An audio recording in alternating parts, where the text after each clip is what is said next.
परमेश्वर प्रभु इसी वक्त प्रभु अपने वचन तेरे वचन के द्वारा से अपने जीवन में वो शांति प्राप्त करे। जो कंफ्यूज माइंड है परमेश्वर वो यीशु के नाम से स्पष्ट मार्गदर्शन प्राप्त करने पाए। पिता परमेश्वर आगे की संपूर्ण आराधना पर आपकी आशीष चाहते हुए दुआ उद्धार करता प्रभु यीशु के नाम से मांगते हैं, आमीन। मसीह में प्रकाश भाग 32 इन क्राइस्ट रेवलेशन पार्ट 32। मसीह में प्रकाश भाग 32 के अंतर्गत आज हम सीखेंगे obedience the road to blessings. Obedience the road to blessings, आज्ञाकारिता आशीष का मार्ग। आज्ञाकारिता आशीष का मार्ग। आज के संदेश का हम एक और शीर्षक दे सकते हैं, unlocking divine blessings. Unlocking divine blessings, ईश्वरीय आशीषों को खोलना।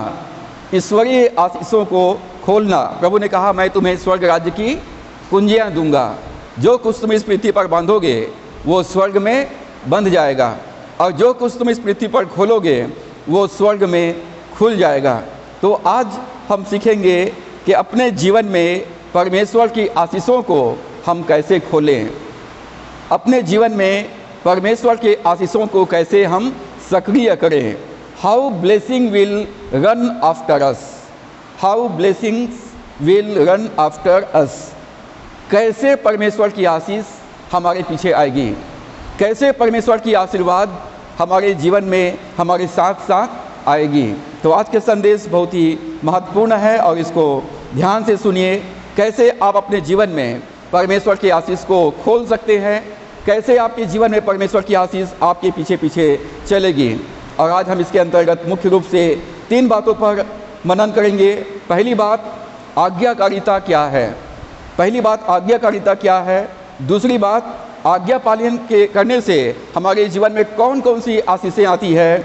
और तीसरा, हम कैसे परमेश्वर की आज्ञाओं का पालन करें। हम कैसे परमेश्वर की आज्ञाओं का पालन करें। तो पहली बात हम सीखते हैं, आज्ञाकारिता क्या है। What is obedience. आज्ञाकारिता क्या है। आज्ञाकारिता परमेश्वर के आशीष को प्राप्त करने की कुंजी है। आज्ञाकारिता परमेश्वर के आशीष को प्राप्त करने की कुंजी है। जैसे हमने व्यवस्था विवरण 28 अध्याय 1 और 2 पद में पढ़ा, तो यहाँ लिखा है, यदि से स्टार्ट होता है, यदि तू अपने परमेश्वर यहोवा की सब आज्ञाएं जो मैं आज तुझे सुनाता हूँ चौकसी से पूरी करने को चित्त लगाकर उसकी सुने, तो वह तुझे पृथ्वी की सब जातियों में श्रेष्ठ करेगा। फिर अपने परमेश्वर यहोवा की सुनने के कारण ये सब आशीर्वाद तुझ पर पूरे होंगे। Obedience is the key to receive God's blessing. आज्ञाकारिता परमेश्वर की आशीष को प्राप्त करने की कुंजी है। परमेश्वर ने इस्राएलियों से कहा, यदि तू अपने परमेश्वर यहोवा का वचन सुने और माने तो तू सब जातियों में श्रेष्ठ होगा।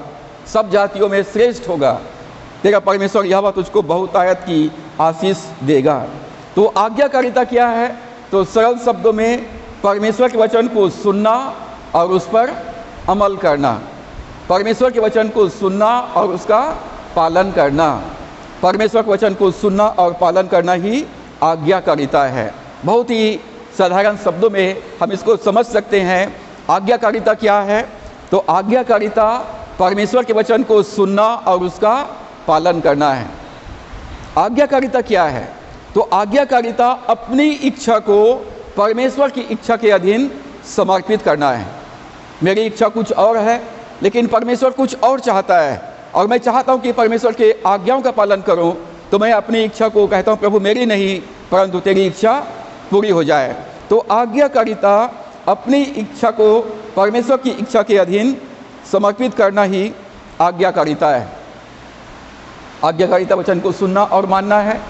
आज्ञाकारिता परमेश्वर की इच्छा को पूरा करने के लिए अपने आप को समर्पित करना है। आज्ञाकारिता क्या है। तो आज्ञाकारिता परमेश्वर की आराधना करना है। आज्ञाकारिता परमेश्वर की आराधना करना है। It is an act of worship. परमेश्वर की आराधना करना है।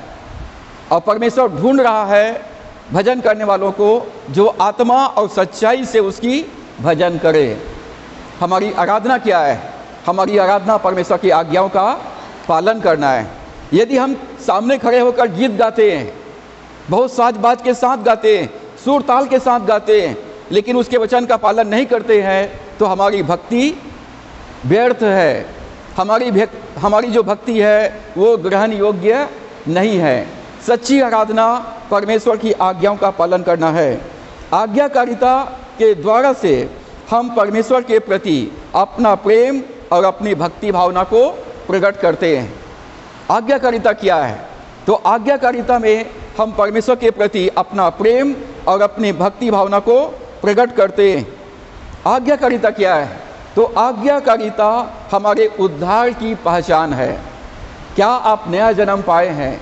क्या आप उद्धार पाए हुए हैं? हर एक उद्धार पाया हुआ, हर एक नया जन्म पाया हुआ विश्वासी परमेश्वर से प्रेम करता है और परमेश्वर की आज्ञाओं का पालन करता है। यदि आप उद्धार पाए हुए तो ये परमेश्वर के प्रति आपका प्रेम, आपकी भक्ति भावना को प्रकट करता है। आपकी आज्ञाकारिता आपके उद्धार की, आपके छुटकारे की पहचान है। भजन यूहन्ना रचित सुसमाचार उसका 14 अध्याय, यूहन्ना रचित सुसमाचार 14 अध्याय और उसका 23 और 24 पद को पढ़ेंगे। यहाँ इस प्रकार से लिखा है, यीशु ने उसको उत्तर दिया, यदि कोई मुझसे प्रेम रखेगा तो वह मेरे वचन को मानेगा। यदि कोई मुझसे प्रेम रखेगा तो मेरे वचन को मानेगा, और मेरा पिता उससे प्रेम रखेगा और हम उसके पास आएंगे और उसके साथ वास करेंगे। जो मुझसे प्रेम नहीं रखता वह मेरे वचन नहीं मानता, और जो वचन तुम सुनते हो वह मेरा नहीं वरन पिता का है जिसने मुझे भेजा है। प्रभु यीशु ने कहा, यदि कोई मुझसे प्रेम रखता है तो मेरे वचन को मानेगा। यदि आपके पास बाइबिल है और बाइबिल के लिखी वचनों को आप पालन करते हैं तो सही मायने में आप परमेश्वर के प्रति अपने प्रेम को प्रकट करते हैं। आपके पास वचन है और इसका पालन नहीं करते हैं तो आप परमेश्वर से प्रेम नहीं करते हैं। यूहन्ना 14 के 15 पद में प्रभु ने कहा, यदि तुम मुझसे प्रेम रखते हो तो मेरी आज्ञाओं को मानोगे। प्रेम अपने आप को आज्ञाकारिता के द्वारा से प्रकट करता है। यदि आप अपने माता पिता से प्रेम करते हैं तो आप माता पिता की बात को सुनेंगे और माता पिता की बात को मानेंगे। यदि आप अपने माता पिता से प्रेम करते हैं तो जो उनकी जो शिक्षा है, जो उनकी आज्ञा है, उस पर आप अमल करेंगे, और इसको ऐसा करने के द्वारा से हमारे जीवन में आशीष रिलीज होता है। 10 आज्ञा में से जो 5वीं आज्ञा है कि तू अपने पिता और माता का आदर करना, जिससे तेरा भला हो और तू बहुत दिनों तक जीवित रहे। प्रभु ने कहा, जो मुझसे प्रेम रखता है वो मेरे वचन को मानता है। जो मेरे वचन, और लिखा है कि जो यदि तुम मुझसे प्रेम रखते हो तो मेरे वचन को मानोगे और पिता तुमसे प्रेम रखेगा। यदि आप परमेश्वर के आज्ञाओं को पालन करेंगे, वचन का अपने जीवन में अभ्यास करेंगे, तो परमेश्वर आपसे प्रेम करेगा, और परमेश्वर प्रभु यीशु मसीह, पवित्र आत्मा, स्वर्गदूत, पूरे स्वर्ग आपके जीवन में आएगा। आपका जीवन नरक नहीं रहेगा। कईयों को जीवन में जाके देखो तो उनका जीवन में कोई आनंद नहीं है, कोई शांति नहीं है। उनके जीवन में कई प्रकार की समस्या है। एक प्रकार से वो आशीष क्या होता है वो नहीं जानते हैं। नरक के से बदतर स्थिति में वो जीवन व्यतीत कर रहे हैं।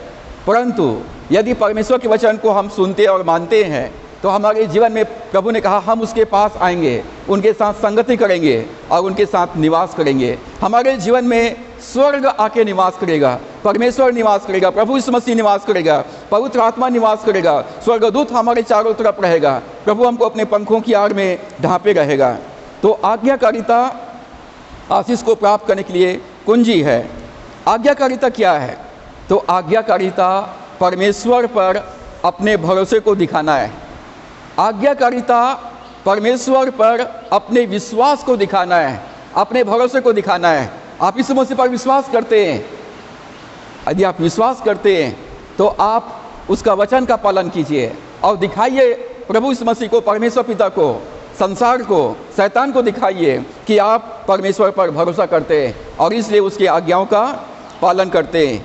Obedience shows God that we trust Him।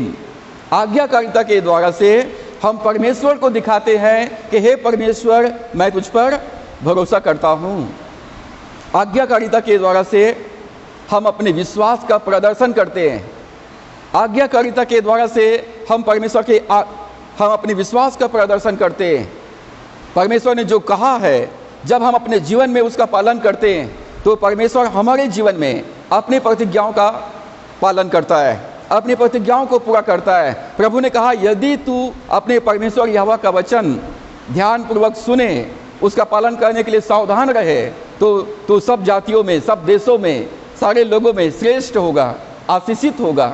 तो हमको अपने जीवन में अपने विश्वास का प्रदर्शन करना है, अपना प्रेम का प्रदर्शन करना है आज्ञा पालन करने के द्वारा से।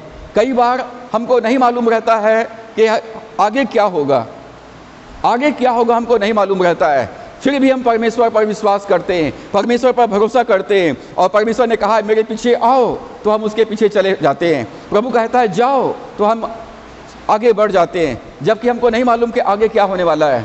लेकिन हम आज्ञा पालन करने के द्वारा से परमेश्वर पर अपने विश्वास को प्रकट करते हैं। रिजल्ट हमको नहीं मालूम है, परिणाम के प्रति हम सुनिश्चित नहीं है, फिर भी पवित्र आत्मा के अगुवाई में हम चलते हैं, क्योंकि प्रभु ने कहा है, यदि मेरी आज्ञा पालन करोगे तो मैं तुम्हारे साथ रहूँगा और मैं तुमको आशीष दूंगा। हम इब्रानियों 11 अध्याय में पढ़ते हैं तो वहाँ पर विश्वास के नायकों का वर्णन है, हीरोज ऑफ फेथ, विश्वास के नायक, जिसमें बहुत सारे विश्वास के नायकों का वर्णन है। हनोक के बारे में पढ़ते हैं। हनोक विश्वास से प्रतिकूल परिस्थितियों में, बुरे संसार में परमेश्वर के साथ साथ चलता रहा। बुरे संसार में, पापी संसार में विश्वास के साथ वो परमेश्वर के साथ साथ चलता रहा और परमेश्वर ने हनोक को जीवित स्वर्ग से, इस पृथ्वी से स्वर्ग में उठा लिया। हम पाते हैं उत्पत्ति 6 अध्याय में, नूह विश्वास से परमेश्वर के आज्ञा के अनुसार, परमेश्वर ने जो नमूना दिखाया था उस नमूने के अनुसार अपने परिवार के लिए जहाज बनाया। नूह को नहीं मालूम था कि आगे क्या होने वाला है, परंतु उन्होंने विश्वास के साथ अपने परिवार के साथ मिलकर अपने घराने के लिए, बचाव के लिए जहाज बनाया। और हम पाते हैं उत्पत्ति 12 अध्याय से आगे पर अध्यायों में इब्राहिम के बारे में। इब्राहिम को जब परमेश्वर ने बुलाया तो इब्राहिम विश्वास से कनान देश की ओर चल पड़ा और इब्राहिम को नहीं मालूम था आगे क्या होने वाला है। इब्राहिम चलते जाता था और जब वो थक जाता था तो वहाँ पर कोई पेड़ के नीचे में वो आराम करने के लिए अपना तंबू डालता था, पत्थरों को इकट्ठे करके परमेश्वर के लिए वेदी बनाता था, परमेश्वर से प्रार्थना करता था। इब्राहिम विश्वास करता था, आज्ञा पालन करता था और प्रार्थना करता था। उसको रिजल्ट नहीं मालूम आगे क्या होने वाला है। लोग पूछते होंगे, इब्राहिम तू कहाँ जा रहा है? तो इब्राहिम को नहीं मालूम था। परमेश्वर ने कहा है, तू अपने जन्मभूमि, अपने पिता के घर को छोड़कर कनान देश की ओर जा, जो मैं तुझको देने वाला हूँ। कनान देश को इब्राहिम कभी देखा नहीं था, परंतु इब्राहिम विश्वास के साथ चलता गया और इब्राहिम विश्वास के साथ परमेश्वर को धन्यवाद का बलिदान चढ़ाता था और परमेश्वर से प्रार्थना करता था। तो विश्वास अपने आप को आज्ञाकारिता के द्वारा से प्रकट करता है। आप विश्वास करते हैं और इसलिए उसकी आज्ञाओं का पालन करते हैं। मैं विश्वास करता हूँ और इसलिए वचन के अनुसार मैं चलता हूँ।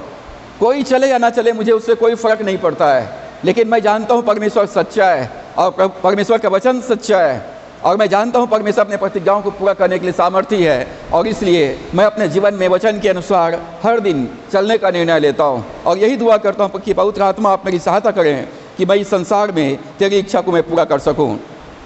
इब्राहिम को परमेश्वर ने बुढ़ापे में एक पुत्र दिया जिसका नाम उसने इसहाक रखा था और इब्राहिम अपने पुत्र से बहुत प्रेम करता था और परमेश्वर ने कहा, इब्राहिम तू अपने इकलौता पुत्र इसहाक से, जिससे तू अत्यंत प्रीति रखता है, मेरे लिए होम बलि करके चढ़ा दे। और इब्राहिम विश्वास से अपने इकलौता पुत्र इसहाक को, जिससे वो अत्यंत प्रीति करता था, बलिदान चढ़ाने के लिए तैयार हो गया। बाइबल बताती है कि इन्होंने सब कुछ विश्वास के साथ में किया और इब्रानियों 11 के 6 में लिखा है, विश्वास के बिना परमेश्वर को प्रसन्न करना अनहोना है। बिना विश्वास के परमेश्वर को प्रसन्न करना अनहोना है। परमेश्वर के पास आने वालों को विश्वास करना चाहिए कि परमेश्वर है और जो उसके पीछे हो लेते हैं, जो उसके आज्ञा पालन करते हैं, परमेश्वर उनके जीवन में अपने प्रतिज्ञाओं को पूरा करके उनको आशीषित करते हैं। जब आप बाइबल पढ़ते हैं तो आपको विश्वास करना कि ये परमेश्वर का वचन है। जब आप वचन को विश्वास करते हैं तो आपको आज्ञा पालन करना चाहिए, विश्वास के साथ कदम बढ़ाना चाहिए, इस बात को जानते हुए कि परमेश्वर अपने प्रतिज्ञाओं को पूरा करने के लिए सामर्थी है। तो पहली बात हमने देखा, आज्ञाकारिता परमेश्वर के आशीष को प्राप्त करने की कुंजी है। दूसरी बात, आज्ञाकारिता ज्ञान से बेहतर है। आज्ञाकारिता ज्ञान से बेहतर है। Obedience is better than knowledge. आप बाइबल पढ़ के ज्ञान प्राप्त कर सकते हैं। आप बाइबल पढ़ के ज्ञान प्राप्त कर सकते हैं। आप कह सकते हैं कि मेरे खानदान के लोग 4 खानदान से 4 पीढ़ी से मैं क्रिश्चियन परिवार से हूँ और मैं सब कुछ जानता हूँ। बाइबल को मैं बचपन से मैंने पढ़ा है, बाइबल को मैंने कई बार पढ़ा है। हो सकता है आप कहें कि पासवान मैं आपसे ज़्यादा वचन को मैं जानता हूँ, परंतु obedience is better than knowledge. आज्ञाकारिता ज्ञान से बेहतर है। आज्ञाकारिता ज्ञान से बेहतर है। एक बार एक पास्टर प्रचार कर रहे थे, रास्ते में प्रचार कर रहे थे, और वहाँ पर एक अनपढ़ व्यक्ति था जिसको बाइबल पढ़ना नहीं आता था, और उसने उस प्रचारक के वचन को सुना कि विश्वास करो, मन फिराओ और इस मसीह के नाम से बपतिस्मा लो तो तुम उद्धार पाओगे। उस पादरी साहब से पास वो गया, उसने कहा मैं विश्वास करता हूँ कि यीशु मसीह मेरे लिए इस दुनिया में आया, मेरे लिए मारा गया, मेरे लिए गाड़ दिया गया, मेरे लिए मुर्दों में से जी उठा है। मैं यीशु को अपने जीवन का उद्धार करता प्रभु स्वीकार करता हूँ, चल मेरे को बपतिस्मा दे, चल अभी मेरे को बपतिस्मा दे। और लोग दोनों पादरी साहब उनको पानी में तालाब में लेके गए, उनको बपतिस्मा दिए और अपना अपने घर चले गए। दूसरे दिन वो व्यक्ति पास्टर साहब के ऑफिस में आ गए और कहा कि बाइबल को पढ़ के मुझे सुनाइए, क्योंकि मैं पढ़ना लिखना नहीं जानता हूँ, बाइबल को पढ़ के मुझे सुनाइए। पास्टर साहब ने सोचा होगा कि ये बपतिस्मा दे के मैं इससे पीछा छुड़ा लूँगा, परंतु कहा मुझे पढ़ के सुनाइए। तो पादरी साहब ने उसको पढ़ के सुनाया। लगातार वो जाता रहा, सुनाता रहा, लगातार जाता रहा, सुनाता रहा, और उसने कहा प्रभु मैं कब तक इसके पास जाऊँगा और पास्टर को परेशान करूँगा। उसने प्रार्थना किया, प्रभु आप मेरा बुद्धि और ज्ञान हैं, आप मुझे बाइबल को पढ़ने के लिए समझ दीजिए, अक्षर ज्ञान दीजिए। और वो बाइबल को पढ़ना शुरू कर दिया, बाइबल पढ़ना शुरू किया। और उसके बाद लिखा है कि यीशु मसीह बपतिस्मा लिया और जंगल में 40 दिन के लिए उपवास प्रार्थना के लिए चला गया। बाइबल बंद कर दिया और 40 दिन तक वो जंगल में जाकर के उपवास प्रार्थना करते रहा।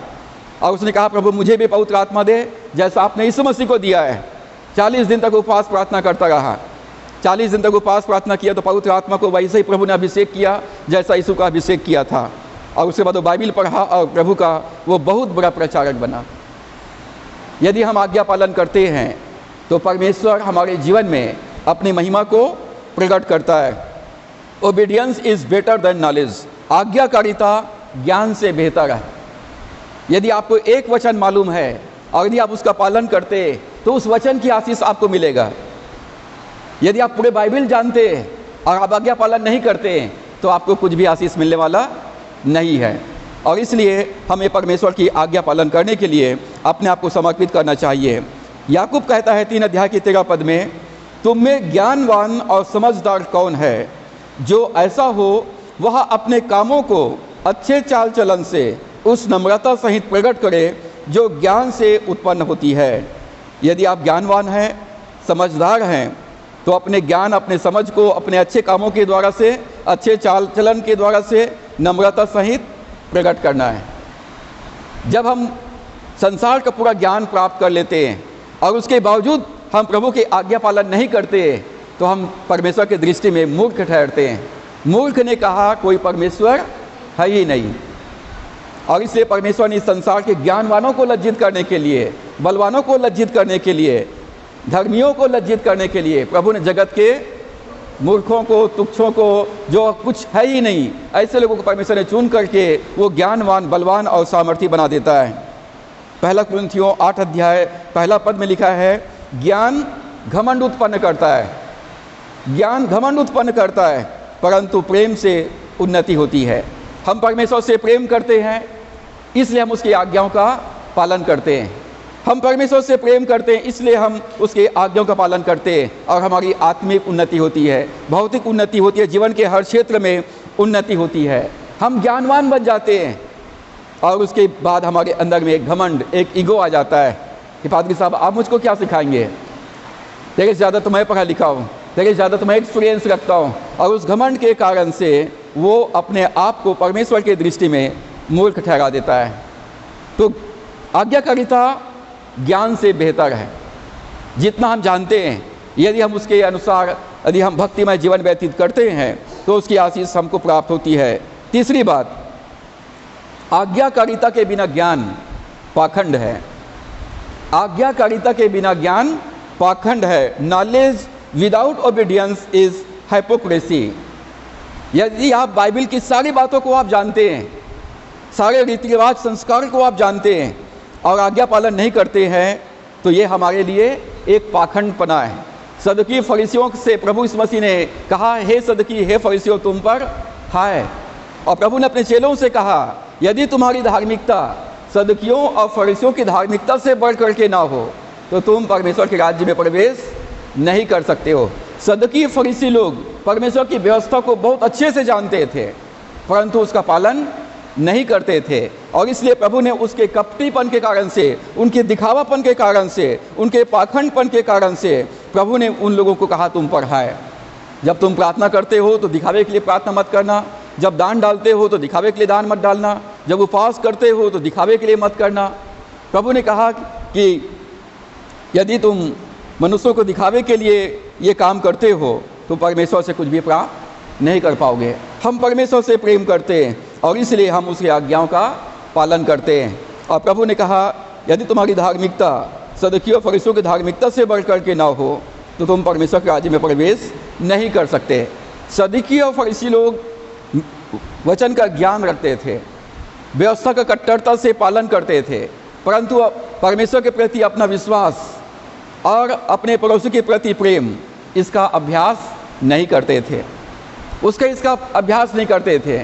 और इस कारण से प्रभु ने कहा कि तुम्हारा ज्ञान आज्ञाकारिता के बिना पाखंड है। याकूब की पत्री 4 अध्याय 17 पद में लिखा है, जो कोई भलाई करना जानता है और नहीं करता उसके लिए यह पाप है। पाप क्या है?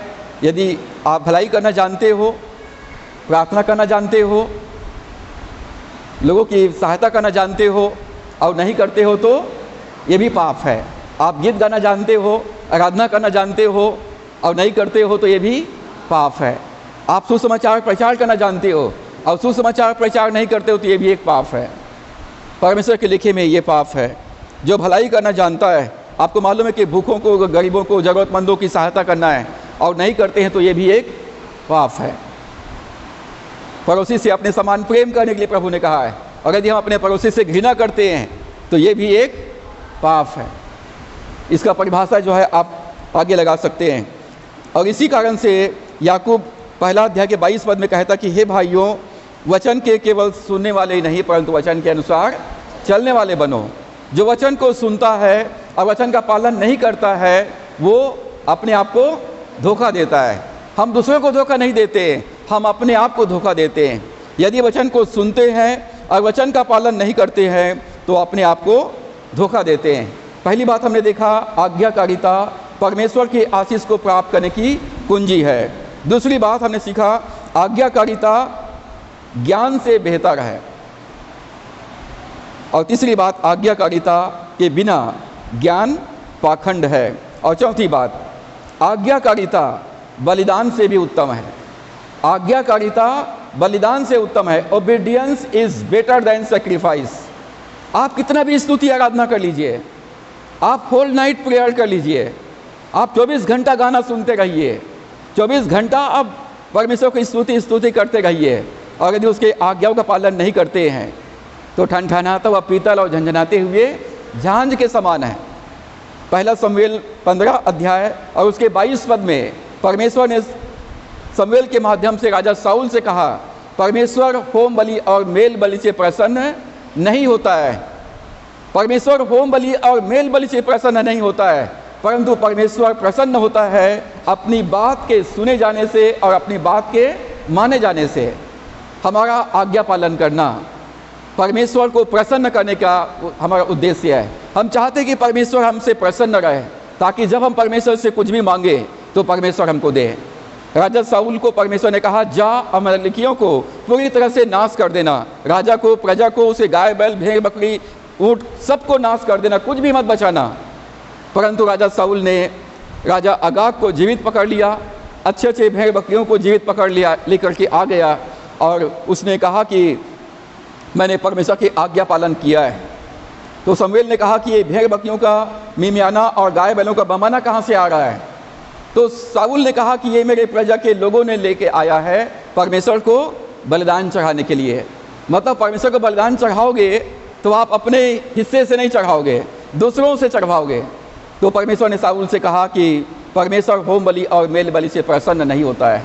हमारे स्तुति आराधना, हमारे गीतों गाना, बाइबिल पढ़ना, प्रार्थना, ये तभी ग्रहण योग्य होगा जब हम उसकी आज्ञाओं का पालन करेंगे। हम प्रार्थना करते हैं, सब लोग प्रार्थना करते हैं, लेकिन हम कई बार अपनी प्रार्थना का उत्तर हमको नहीं मिलता है। क्यों नहीं मिलता है?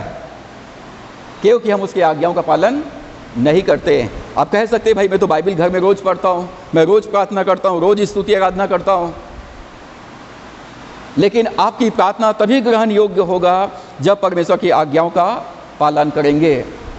और यूहन्ना जो है अपनी पत्री में इसी बात को लिखता है, यदि हम उसकी आज्ञाओं का पालन करते हैं तो हम जानते हैं कि परमेश्वर ने हमारी प्रार्थनाओं को सुना है। तो आज्ञाकारिता बलिदान से उत्तम है। यदि हम आज्ञा पालन नहीं करते हैं तो कोई नहीं कह सकता कि मैं परमेश्वर से प्रेम रखता हूँ।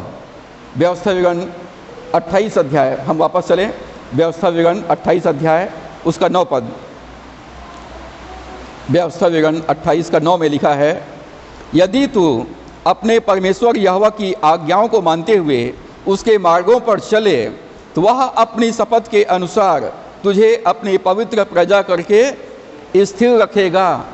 यदि आप परमेश्वर की आज्ञाओं का पालन करेंगे तो परमेश्वर आपको पवित्र प्रजा करके आपको स्टेब्लिश करेगा, स्थिर करेगा, संभाले रहेगा। आप अपनी तंदुरुस्ती में चलते रहेंगे, अपने आप की आशीष बरकरार रहेगी और परमेश्वर आपके जीवन में आपको आशीषित करता चला जाएगा। हम परमेश्वर की निज प्रजा, उसकी पवित्र प्रजा के रूप में हम स्टेब्लिश रहेंगे। पांचवी बात, मृत बलिदान। मृत बलिदान धर्म दिखाते हैं। डेड सेक्रीफाइस सोस रिलीजन। लोग अपने धर्म का ढिंढोरा पीटते हैं, मैं फलाना धर्म का अनुयायी हूँ, फलाना धर्म को मानने वाला हूँ। वो मरे हुए धर्म को दिखाते हैं जो उनको अंदर से कुछ भी शक्ति या सामर्थ्य नहीं देता है। प्रभु यीशु मसीह ने परमेश्वर के राज्य को स्थापित करने के लिए आया, किसी धर्म को स्थापित करने के लिए नहीं आया, परमेश्वर के राज्य को स्थापित करने के लिए आया है। यदि हम मसीह क्रिश्चियनिटी को एक धर्म के रूप में मानते हैं तो ये हमको किसी भी रीति से हमको सामर्थ्य नहीं देता है, किसी भी प्रकार से ये हमको हमारे जीवन में हमको शक्ति नहीं प्रदान करता है। तो मृत बलिदान केवल धर्म दिखाता है। संस्कार विधियों को पूरा करते रहने से हम क्रिश्चियन तो कहलाएंगे, परंतु हम परमेश्वर के प्रति आज्ञाकारिता में नहीं चलते हैं तो हमारा विश्वास मरा हुआ है। भजन संहिता 81 उसके 15 पद में लिखा है, जो लोग यहोवा से घृणा करते हैं वे आज्ञाकारिता का दिखावा करते हैं। जो लोग परमेश्वर से घृणा करते हैं, जो लोग परमेश्वर के आज्ञाओं का पालन करना पसंद नहीं करते हैं, जो वचन के अनुसार चलना पसंद नहीं करते हैं, दूसरे शब्द में यहोवा से घृणा करते हैं, वही लोग ज़्यादा धर्मी होने का और ज़्यादा आज्ञा पालन करने का दिखावा करते हैं। बाइबल कहती कि उनके ऊपर परमेश्वर का दंड हमेशा बना रहेगा। मसीह जीवन दिखावे का ज़िंदगी नहीं है। ये मृत बलिदान धर्म को दिखाता है। हम धर्म कर्म को पूरा करके परमेश्वर को प्रसन्न नहीं कर सकते। परमेश्वर ने शाऊल से यही बात कहा, शाऊल तुम्हें यदि स्थिर रहना है, आशीषित रहना है, जयवंत रहना है तो तुम्हें परमेश्वर की आज्ञाओं का पालन करना चाहिए। और शमूएल ने शाऊल से कहा कि अधूरा आज्ञा पालन आज्ञा उल्लंघन है। परमेश्वर के वचन को न मानना मतलब बलवा करना है। परमेश्वर के वचन को न मानना के मतलब होता है बलवा करना। बलवा करना और भावी कहने वालों से पूछना। आजकल लोग भविष्यवक्ताओं से पूछते हैं विश्वासी लोग पूछते हैं भैया मेरे लिए प्रार्थना करके बताओ तो आगे क्या होने वाला है। मेरे पास भी फ़ोन आता है ऐसा, आपको कुछ दिख रहा है क्या? बोला हाँ दिख रहा है ना। मेरे पास भी ऐसा फ़ोन आता है। आज लोग भविष्यवक्ताओं से पूछते हैं, ठीक है ज्योतिष विद्या वालों के पास नहीं जा रहा, लेकिन भविष्यवक्ताओं के पास जाके प्रार्थना करवाना, उनसे अपने भविष्य के बारे में पूछना और वचन को ना मानना और मूर्ति पूजा करना, ये तीनों एक जैसा पाप है। पहला शमूएल 15 अध्याय 23 पद में लिखा हुआ है, वचन को ना मानना मतलब बलवा करना और भावी कहने वालों से, भविष्यवक्ताओं से पूछना और मूर्ति पूजा करना, ये एक जैसा पाप है और इसका परिणाम जो है उनके ऊपर में दंड हमेशा बना रहता है। हम लोग मसीही लोग हैं और हमें परमेश्वर के वचन का पालन करना चाहिए। परमेश्वर का वचन, प्रभु यीशु मसीह ने कहा आकाश और पृथ्वी टल जाएंगे परंतु मेरा वचन कभी भी नहीं टलेगा। वचन को सुनोगे, वचन को मानोगे तो परमेश्वर अपने पवित्र पैदा करके स्थिर रखेगा और आशीषित करता रहेगा और जयवंत करता रहेगा। तो राजा शाऊल ने अधूरा आज्ञा पालन किया और आज्ञा पालन करने का दिखावा किया, आज्ञा पालन करने का सिर्फ मात्र दिखावा किया और परमेश्वर ने उसको उसके बाद आगे राजा होने के लिए तुच्छ जाना। उसने वचन को तुच्छ जाना, इसलिए परमेश्वर ने आगे राजा होने के लिए उसको तुच्छ जाना और परमेश्वर ने तुरंत शाऊल के स्थान पर दाऊद को परमेश्वर ने चुन लिया। दाऊद के ऊपर परमेश्वर की आत्मा अब अभिषेक उतरने लगा और दाऊद को परमेश्वर ने कहा कि ये मेरे ऐसा व्यक्ति है जो मेरे मन के अनुसार चलता है, जो मुझको प्रेम करता है। दाऊद भेड़ बकरी का चरवाहा था, भेड़ बकरी को चराने का काम करता था, परंतु दाऊद के मन में परमेश्वर के लिए बहुत ज़्यादा प्यार था। वो वीणा बजाकर, सारंगी बजाकर, परमेश्वर को गीतों को गाकर, परमेश्वर के वचन को गाकर वो परमेश्वर की महिमा करता था और परमेश्वर ने उसको जंगल के बियाबान से निकालकर सीधा इस्राएल के राज सिंहासन पर बैठाया और वो राजा के रूप में वो स्थिर हो गया। यदि आप चाहते हैं आपके जीवन में परमेश्वर आपको स्थिर करे तो हमको वचन को सुनना चाहिए और वचन का पालन करना चाहिए। छठवीं बात, आज्ञाकारिता क्या है? जीवित बलिदान आज्ञाकारिता के द्वारा से प्रकट होता है। Living sacrifice are express by obedience. जीवित बलिदान, प्रभु यीशु मसीह ने रोमियो के पत्री 12 के पहला पद में पौलुस ने कहा कि हे भाइयों अपने शरीर को पवित्र, जीवित और भावता हुआ बलिदान करके चढ़ाओ। मैं तुमसे निवेदन करता हूँ, परमेश्वर की दया स्मरण दिलाकर निवेदन करता हूँ कि अपने शरीर को जीवित, पवित्र और भावता हुआ बलिदान करके चढ़ाओ। यही तुम्हारी आत्मिक सेवा है। सबसे पहली सेवा है कि हम अपने शरीर को, शरीर के बारे में लिखा है, अपने शरीर को जीवित, पवित्र और परमेश्वर को भावता हुआ बलिदान करके चढ़ाओ। यही तुम्हारी आत्मिक सेवा है। क्यों हमारे शरीर को परमेश्वर को रोज अर्पित करना है? क्योंकि हमारा देह परमेश्वर की आत्मा का मंदिर है। हमारा जो शरीर है वो परमेश्वर की वाचा का संदूक है और पवित्र आत्मा हमारे देह में वास करता है और इसलिए हमें प्रतिदिन जब सुबह उठते हैं तो अपना जीवन प्रभु को अर्पण करना चाहिए। अपनी आत्मा को, अपने प्राण को, अपने शरीर को परमेश्वर के हाथ में जीवित बलिदान। आप कहते हैं भाई मैंने अपना जीवन प्रभु को सौंप दिया है, टोटल मैंने अपना जीवन सुबह उठकर प्रभु को सौंप दिया है। यदि आपने अपना जीवन प्रभु को सौंप दिया है, इसका मतलब आप दिन भर परमेश्वर की आज्ञाओं का पालन करने वाले हैं, वचन के अनुसार चलने वाले हैं। आपने प्रार्थना किया, वचन में पढ़ा भी आपने और प्रभु से कहा मैं अपने आत्मा, प्राण, शरीर तेरे हाथों में सौंपता और उसके बाद अपना मर्जी पूरा कर रहे हैं, तो ये जो है मात्र दिखावा है। जीवित बलिदान आज्ञाकारिता के द्वारा से प्रकट होता है।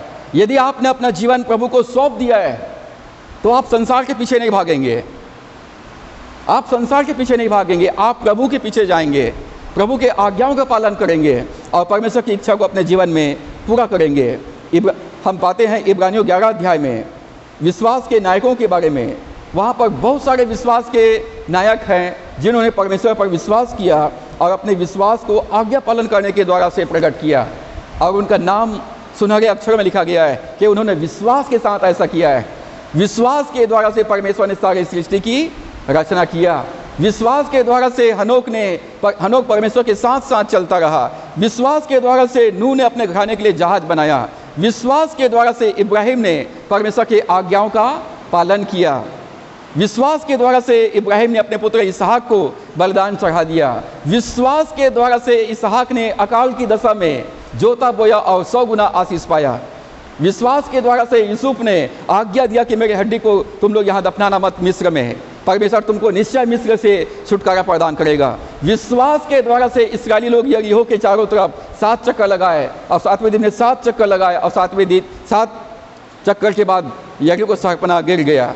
और हम पाते हैं कि बाइबल में जितने भी बड़े बड़े चमत्कार हुए वो विश्वास के द्वारा से हुए हैं। तो जीवित बलिदान आज्ञाकारिता के द्वारा से अपने आप को प्रकट करता है। 7वीं बात, आज्ञाकारिता भावनाओं से बेहतर है। Obedience is better then emotions. जब आराधना होता है तो लोग हाथों को उठाकर, ताली बजाकर, बड़े आनंद के साथ में, कई बार आंसू गिरा करके, कई बार लोटपोट होकर के आराधना करते हैं। एकदम एक्साइटमेंट के साथ, भावनाओं में आकर, कई लोग दहाड़ मार मार के भी रोते हैं, अपनी भावनाओं को प्रकट करते हैं। वहाँ पर ऐसा लगता है कि सारा पवित्र आत्मा अभिषेक उसी के ऊपर आ गया है। परंतु आज्ञाकारिता भावनाओं से बेहतर है। इमोशंस, आप कहते हैं परमेश्वर मैं तुझको प्रेम करता हूँ, यीशु मसीह मैं तुझको प्रेम करता हूँ, लेकिन आप उसके आज्ञाओं का पालन नहीं करते हैं, तो आपकी भावना आपका इमोशन से अच्छा है जो कुछ नहीं बोलता, चुपचाप है और अपने कामों से परमेश्वर की आज्ञाओं का पालन करता है। आज्ञाकारिता बहुत जरूरी है। व्यवस्था विवरण 28 अध्याय 14 पद यहाँ लिखा है, और जिन वचनों की मैं आज तुझे आज्ञा देता हूँ उनमें से किसी से दाहिने या बाएं मुड़ के पराये देवताओं के पीछे ना हो ले और ना उनकी सेवा करें। हमको भावनाओं में आकर के परमेश्वर के वचन से हटना नहीं है। भावनाओं में आकर के हमको परमेश्वर के वचन से नहीं हटना है, चाहे कोई कितना भी कुछ भी कर ले, हमको वचन से दाएं बाएं नहीं मुड़ना है। प्रभु ने यही कहा है, तो दाएं या बाएं नहीं मुड़ना, वचन से बिल्कुल दाएं बाएं नहीं मुड़ना है, वचन के अनुसार हमको चलना है और ना पराये देवताओं की सेवा करना है। बलवा करना, भावी कहने वालों से पूछना और गृह देवताओं से प्रार्थना करना, ये तीनों एक जैसा ही पाप है, मूर्ति पूजा है। यदि आप वचन को नहीं मानते हो, बलवा करते हो या भविष्यवक्ताओं के पास जाकर आप भविष्य पूछते हो और मूर्ति पूजा करते हो, तो ये तीनों एक जैसा ही पाप है, एक जैसा पाप है। तो यहाँ पर परमेश्वर ने कहा वचन से ना तो दाहिने मुड़ना और ना बाएं मुड़ना और ना पराये देवताओं के पीछे हो लेना और ना उनकी सेवा करना। तो आज्ञाकारिता भावनाओं से बेहतर है। राजा सुलेमान जो दुनिया का सबसे अधिक ज्ञानवान व्यक्ति था, बहुत ज्ञानवान व्यक्ति था, परमेश्वर ने उसको बुद्धि, ज्ञान और समझ की आत्मा दिया, परमेश्वर के लिए भव्य मंदिर बनवाया। परंतु सुलेमान ने क्या किया? परमेश्वर के वचन के अनुसार खराई से नहीं चला। वो अन्य जाति स्त्रियों के साथ विवाह कर लिया। वो जहाँ भी जाता वहाँ पर राजनीतिक संधि कर लेता था। वहाँ के राजा की बेटी से शादी करके आ जाता था। अब संधि बन गए, अब हमारे बीच में कोई युद्ध नहीं चलेगा।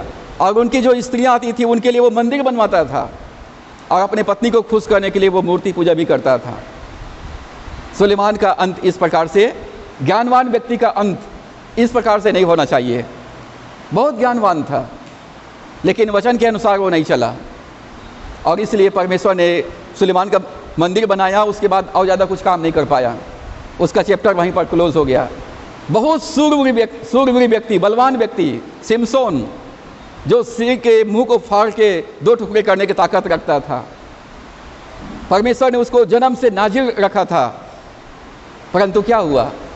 वो दलीला से प्रेम करने लगा, पलस्ती स्त्री से प्रेम करने लगा। बाद में क्या हुआ? वो उसका बल जाता रहा, गिरफ्तार कर लिया गया, आंखें फोड़ दिया गया, चक्की पिसवाया गया। बलवान व्यक्ति का अंत, एक परमेश्वर के चुने हुए नाजिर का अंत इस प्रकार से नहीं होना चाहिए।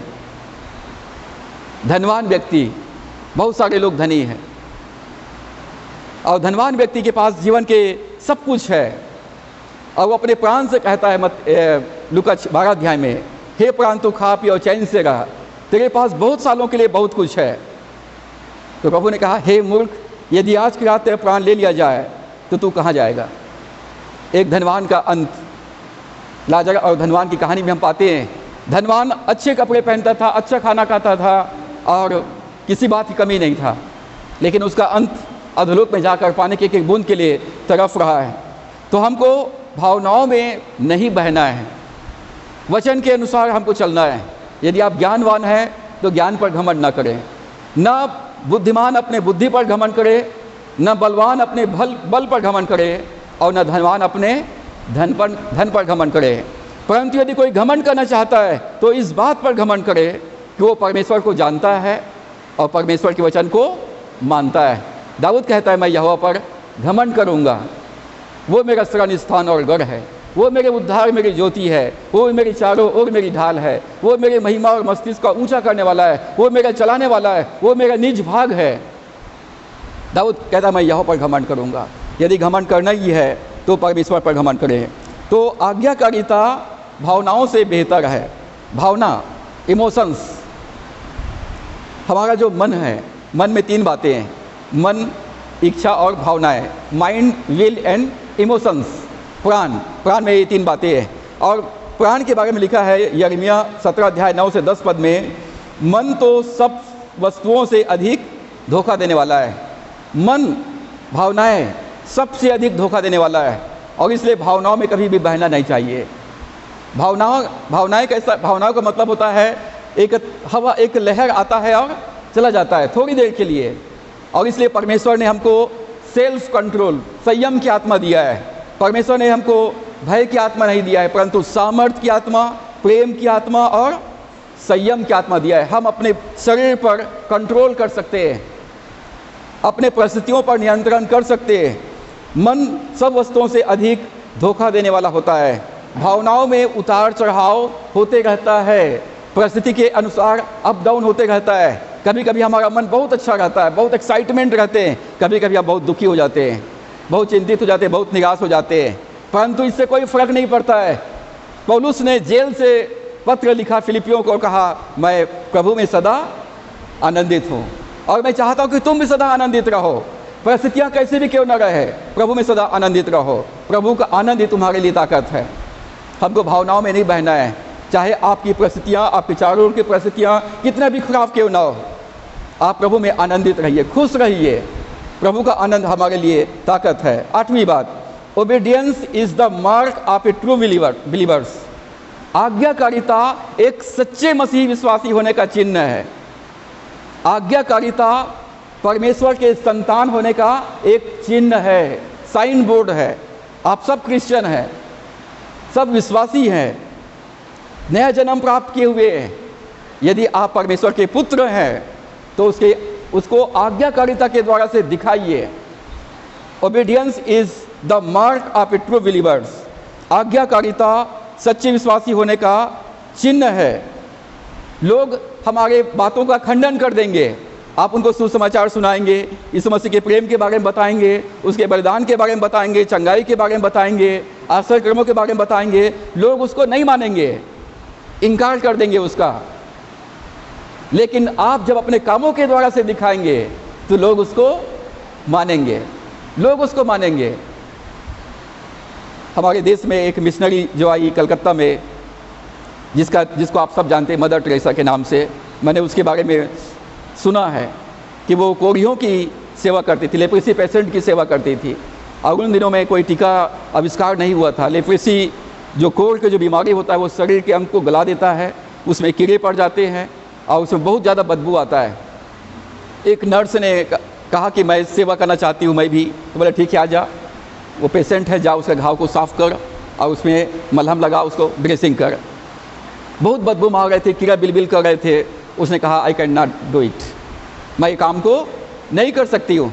मदर टेरेसा गई और उसके घाव को बड़े प्यार से अपने हाथों से साफ़ की, उसने दवाई डाली, ड्रेसिंग की और आ गई। तो उसने पूछा कि मदर आपने ये कैसे कर पाए? जब मैं उस पेशेंट के घाव, उसने कहा मैं जब पेशेंट के घाव को देखती हूँ तो मैं अपने यीशु मसीह के घाव को देखती हूँ कि मेरा यीशु मसीह हमारे लिए रोगी बना, हमारे लिए वो दुर्बल बना, हमारे लिए वो घायल किया गया, कुचला गया। जब मैं उसके हाथ को स्पर्श करती हूँ तो मुझे ऐसा लगता है कि मैं प्रभु को स्पर्श कर रही हूँ। जब उसके आंसुओं को पोंछती हूँ तो मुझे लगता है मैं प्रभु के आंसुओं को पोंछ रही हूँ, और इसलिए वो मुझे सामर्थ्य देता है और मैं इनकी सेवा कर पाती हूँ। और कोई इनकार नहीं कर सकता कि प्रभु यीशु मसीह सचमुच में प्रेम करता है। जब आप दीन दुखियों की सहायता करते हैं, अपने कार्यों के द्वारा से दिखाते, भूखों को खाना खिलाते हैं, जो ज़रूरतमंद है उनकी आप सहायता करते हैं, आप अपना प्रेम, परमेश्वर के प्रेम को दिखाते हैं। अपना प्रेम नहीं, परमेश्वर के प्रेम को दिखाते हैं। परमेश्वर ने मुझसे प्रेम किया है इसलिए मैं तुझसे प्रेम कर रहा हूँ। आप उससे प्रेम नहीं करते हो। आपका मानवीय प्रेम हो सकता है, लेकिन परमेश्वर ने मुझसे प्रेम किया है इसलिए मैं तुझसे प्रेम करता हूँ। परमेश्वर ने मेरी सहायता किया है इसलिए मैं तेरी सहायता कर रहा हूँ। परमेश्वर ने मेरे पाप को माफ़ किया है इसलिए मैं तेरे पाप को माफ़ कर रहा हूँ। परमेश्वर ने मुझे अनाथ नहीं छोड़ा है इसलिए मैं तेरे को अकेला नहीं छोड़ूंगा, मैं तेरी सहायता करूंगा। तो परमेश्वर का जब प्रेम अपने कार्यों से हम दिखाएंगे तभी हम परमेश्वर की संतान हम ठहरेंगे। आज्ञाकारिता एक सच्चे विश्वासी होने का चिन्ह है। आज विश्वासियों का झुंड प्रभु यीशु मसीह के पास आ रहे हैं, सब कलीसियाओं में आ रहे हैं। सभाओं में क्रिश्चियनों से ज़्यादा अन्य जाति के लोग आते हैं, कलीसियाओं में सबसे ज़्यादा विश्वासी लोग हैं। और वो लोग 1 साल का विश्वासी, 2 साल का विश्वासी, 4 साल के विश्वासी, 5 साल के विश्वासी, 10 साल के विश्वासी बने हुए हैं, लेकिन उनके जीवन में आज्ञाकारिता का अभी भी कमी है। और इसलिए उनके जीवन में कोई बड़ी चमत्कार, कोई आश्चर्य कर्म, कोई बड़ी गवाही देखने को नहीं मिलता है। वो अभी भी परमेश्वर के आज्ञा को नहीं मानते। वो पादरी साहब के पास जाते हैं और केवल प्रार्थना कर दो, हम हमारे जीवन में प्रभु काम कर दे, केवल आशीष चाहते हैं। वो परमेश्वर से प्रेम नहीं करते, आज्ञा पालन नहीं करते, और इसलिए उनको जीवन में हर क्षेत्र में संघर्ष करना पड़ता है। वो सिर नहीं बन पाते, पुंछ बन के रह जाते हैं। वो जयवंत नहीं हो पाते, वो हारे हुए जीवन व्यतीत करते हैं, दब जाते, बेचारे बन के रह जाते हैं। आज्ञाकारिता एक सच्चे विश्वासी होने का चिन्ह है। आजकल यूट्यूब, फेसबुक का, सोशल मीडिया का ज़माना है, और बहुत सारे लोग अपने घर में ही बैठ के बड़े आराम से उसका मज़ा लेते हैं, आनंद लेते हैं। अच्छी बात है, आप ऐसा करना भी चाहिए, परंतु 10 आज्ञा में से चौथी आज्ञा जो है कि तू विश्राम दिन को पवित्र मानने के लिए स्मरण रखना, तू अपने पड़ोसी से अपने समान प्रेम रखना, ये आज्ञा वहाँ पर पूरा नहीं होता है। मुझे सप्ताह में 2 घंटा प्रभु के भवन के लिए अपने आप को समर्पित करना चाहिए कि मैं परमेश्वर का बेटा हूँ, बेटी हूँ, मैं प्रभु का विश्वासी हूँ और मैं प्रभु को प्रसन्न करना चाहती हूँ। तो आपको उसके भवन में आकर अपने आप को दिखाना पड़ेगा, हाँ परमेश्वर, मैं तेरा संतान हूँ, मैं तुझको प्रेम करता हूँ और मैं अपने कलीसिया के विश्वासी भाई बहनों से प्रेम करता हूँ। और उसके बाद सप्ताह भर आपके पास समय है, आप 24 घंटा आप यूट्यूब में, फेसबुक में सारे संदेश, सारे वक्ताओं का संदेश, विश्व प्रसिद्ध वक्ताओं का संदेश आप सुन सकते हैं और आशीष प्राप्त कर सकते हैं। लोग हमारी बातों का खंडन कर सकते हैं, लेकिन हमारे कार्यों का खंडन नहीं कर सकते। आज मेडिकल बहुत महंगा है, एजुकेशन बहुत महंगा है, क्योंकि लोगों ने इसको व्यापार बना लिया है। इसका शुरुआत मसीही लोगों ने किया था। लोगों को अच्छी शिक्षा दिया जाए, लोगों को बेहतर इलाज किया जाए, फ्री में किया जाए, परंतु आज लोगों ने इसको व्यापार बना दिया है। आज यदि कोई बीमार पड़ गया और हॉस्पिटल चला गया तो उसका पूरा पूंजी साफ होना है। यदि बच्चों को पढ़ाना है आज के डेट में तो लोग अपने पूरा जीवन भर की कमाई को बच्चों की पढ़ाई में लगा देगा, इतनी महंगा है। तो ये व्यापार बन गया है और इसके द्वारा से हम अपना प्रेम परमेश्वर का प्रकट नहीं कर सकते हैं। आज्ञाकारिता एक ऐसी चीज़ है जो हम जीते हैं। हम विश्वास नहीं करते हैं, हम जीते हैं, हम जीते हैं। एक न कि ऐसी चीज़ है जिसके बारे में हम बात करते हैं। हम केवल बातें नहीं करते हैं, हम केवल विश्वास ही नहीं करते, परंतु हम जीते हैं। वचन जो है हम केवल पढ़ते ही नहीं हैं, केवल सिखाते ही नहीं हैं, केवल हम विश्वास ही नहीं करते, परंतु इसका हम जीते हैं। मैं अपने जीवन में वचन का पालन करता हूँ, वचन को अनुसार मैं चलता हूँ, और इसलिए मुझे बोलने के लिए परमेश्वर मुझे सामर्थ्य देता है। यदि वचन के अनुसार मैं न चलूं तो मुझे बोलने का अधिकार भी मुझे नहीं मिलता है। मुझे कोई हक नहीं कि मैं आपको वचन प्रचार करूं। लेकिन जब मैं इस पर विश्वास करता हूं, इसके अनुसार चलता हूं और परमेश्वर को मैं अपने जीवन में काम करते हुए देखता हूं, तो मुझे आपके से इस बात को बांटने के लिए मुझे प्रेरणा मिलता है। आज्ञाकारिता एक ऐसी चीज़ है जो हम जीते हैं, ना कि हम बात करते हैं। और हमारी गवाही हमारे जीवन में वो हमको समर्थन करता है कि हाँ, परमेश्वर अपने प्रतिज्ञाओं को हमारे जीवन में पूरा करता है। रोमियो की पत्री 16 अध्याय 19 पद। रोमियो की पत्री 16 अध्याय 19 पद।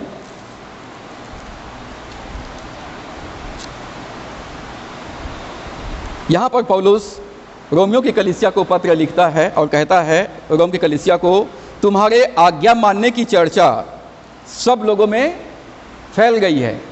तुम्हारे आज्ञा मानने की चर्चा सब लोगों में फैल गई है, इसलिए मैं तुम्हारे विषय में आनंद करता हूँ, परंतु मैं यह चाहता हूँ कि तुम भलाई के लिए बुद्धिमान और बुराई के लिए भोले बने रहो।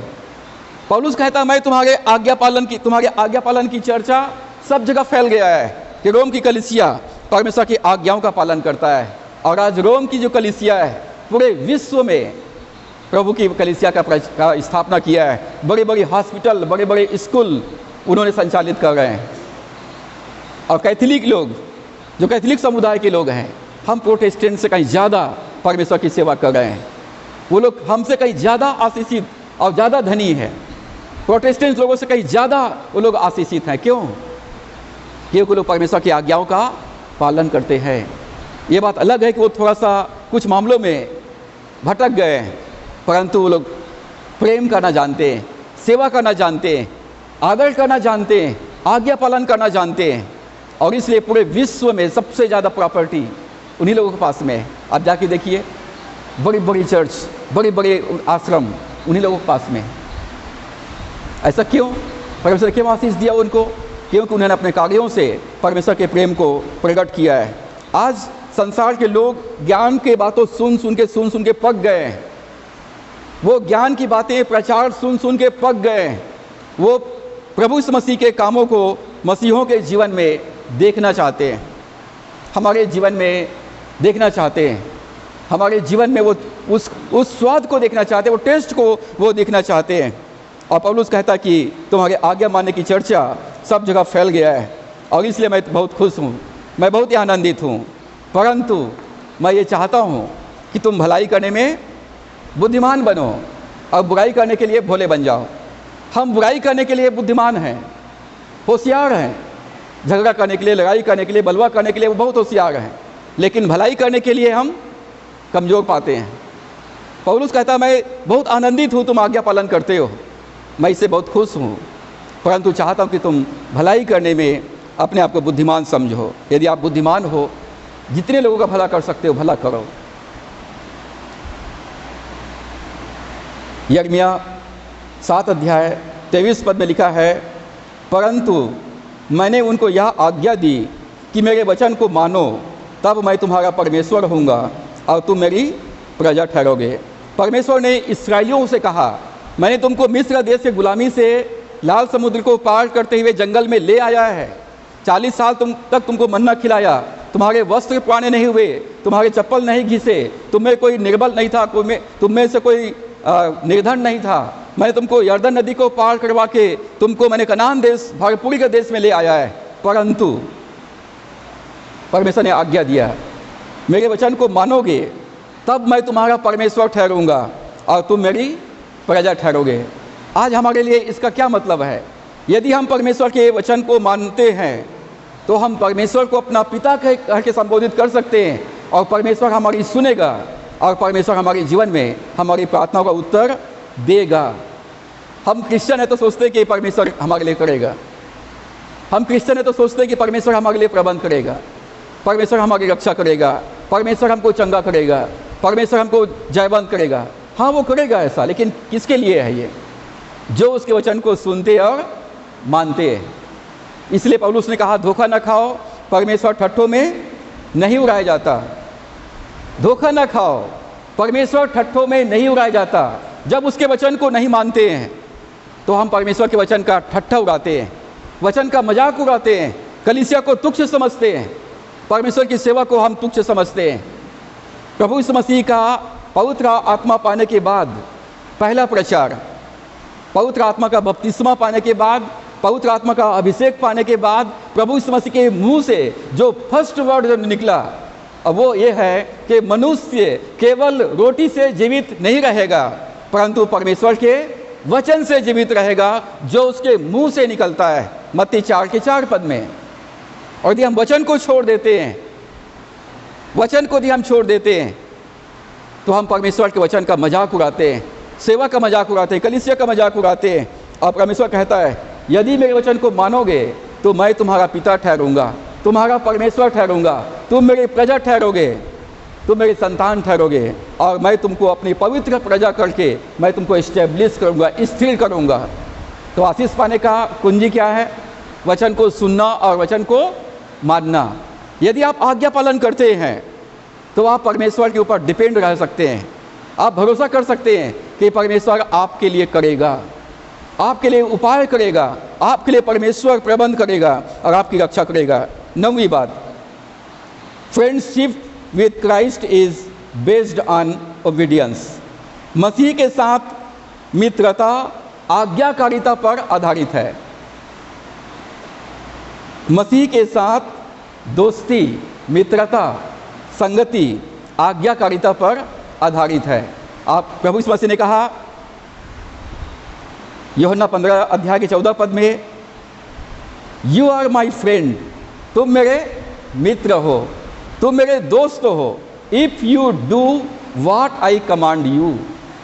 जो मैं तुमसे कहता हूँ यदि तुम उसको मानो तो मैं तुमको अपना मित्र कहूँगा, दास नहीं कहूँगा, दासी नहीं कहूँगा। You are my friend. और दोस्त जो होता है वो एक दूसरे से प्रेम करते हैं, और दोस्त जो होता है वो दिल की सारी बातें कर सकते हैं, समय का उनको पता नहीं चलता है, क्योंकि दोस्त है ना। दोस्त ऐसा होता है जिनसे हम जो बातें अपने परिवार से नहीं कर सकते वो बातें हम अपने दोस्त से कर सकते हैं, खुल के बोल सकते हैं, वहाँ पर कोई शिष्टाचार नहीं होता है। प्रभु ने कहा, यू आर माई फ्रेंड, तुम मेरे दोस्त हो यदि जो आज्ञा मैंने तुमको दिया है यदि तुम उसका पालन करो। इब्राहिम को परमेश्वर का मित्र कहा गया है, इब्राहिम को परमेश्वर का दोस्त कहा गया है। क्यों दोस्त कहा गया है? इब्राहिम के विश्वास के कारण से, या विश्वास या इब्राहिम के आज्ञाकारिता के कारण से। क्यों इब्राहिम को परमेश्वर का दोस्त कहा गया है? इब्राहिम परमेश्वर पर विश्वास करता था और इब्राहिम परमेश्वर की आज्ञाओं का पालन करता था। इब्राहिम विश्वास से परमेश्वर के आज्ञाओं का पालन करता था और इसलिए इब्राहिम परमेश्वर का मित्र कहलाया।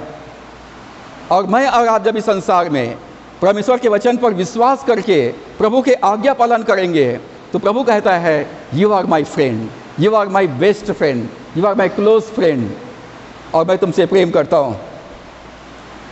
यूहन्ना 15:10 में प्रभु ने कहा, if you keep my commandments you will abide in my love. यदि तुम मेरी आज्ञाओं को मानोगे तो मेरा प्रेम तुम में बना रहेगा।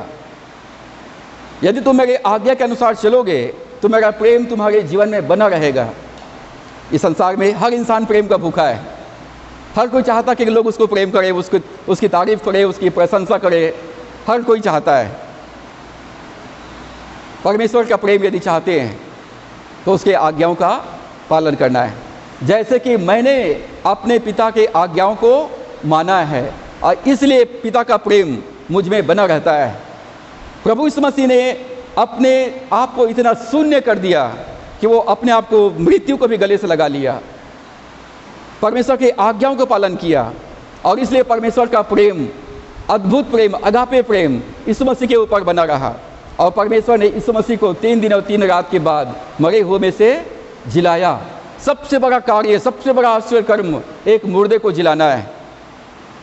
परमेश्वर ने अपना प्रेम प्रकट किया प्रभु यीशु मसीह के जीवन में कि उसको मरे हुए से जिलाया। जब मैं और आप परमेश्वर की आज्ञाओं का पालन करेंगे, परमेश्वर हमारे मरे हुए परिस्थितियों को जीवन देगा। परमेश्वर आपके हारे हुए परिस्थितियों में मुझको और आपको जयवंत करेगा। तो आज्ञाकारिता हमारे का आधार मित्रता का आधार आज्ञाकारिता है। आप कहते हैं मैं परमेश्वर तुझसे प्रेम करता हूँ, तो आप उसकी आज्ञा पालन करेंगे। आप कहते हैं परमेश्वर मैंने आपको अपने जीवन का उद्धारकर्ता प्रभु ग्रहण कर लिया है, तो आज्ञाकारिता के द्वारा से दिखाइए। आप कहते हैं कि यीशु मसीह मेरा बेस्ट फ्रेंड है, तो आप प्रभु यीशु मसीह की आज्ञा का पालन कीजिए।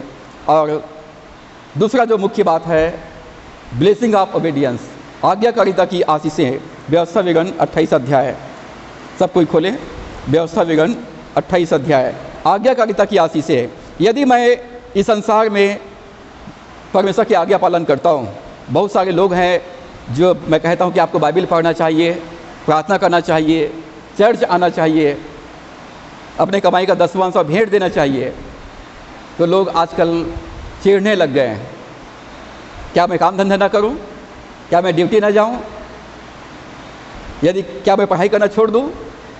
लोग इस प्रकार का जवाब देना, बलवा करना, मुँहजोगी करना शुरू कर दिए हैं, और ऐसा करके वो अपने आप को आशीष पाने के अयोग्य ठहराते हैं।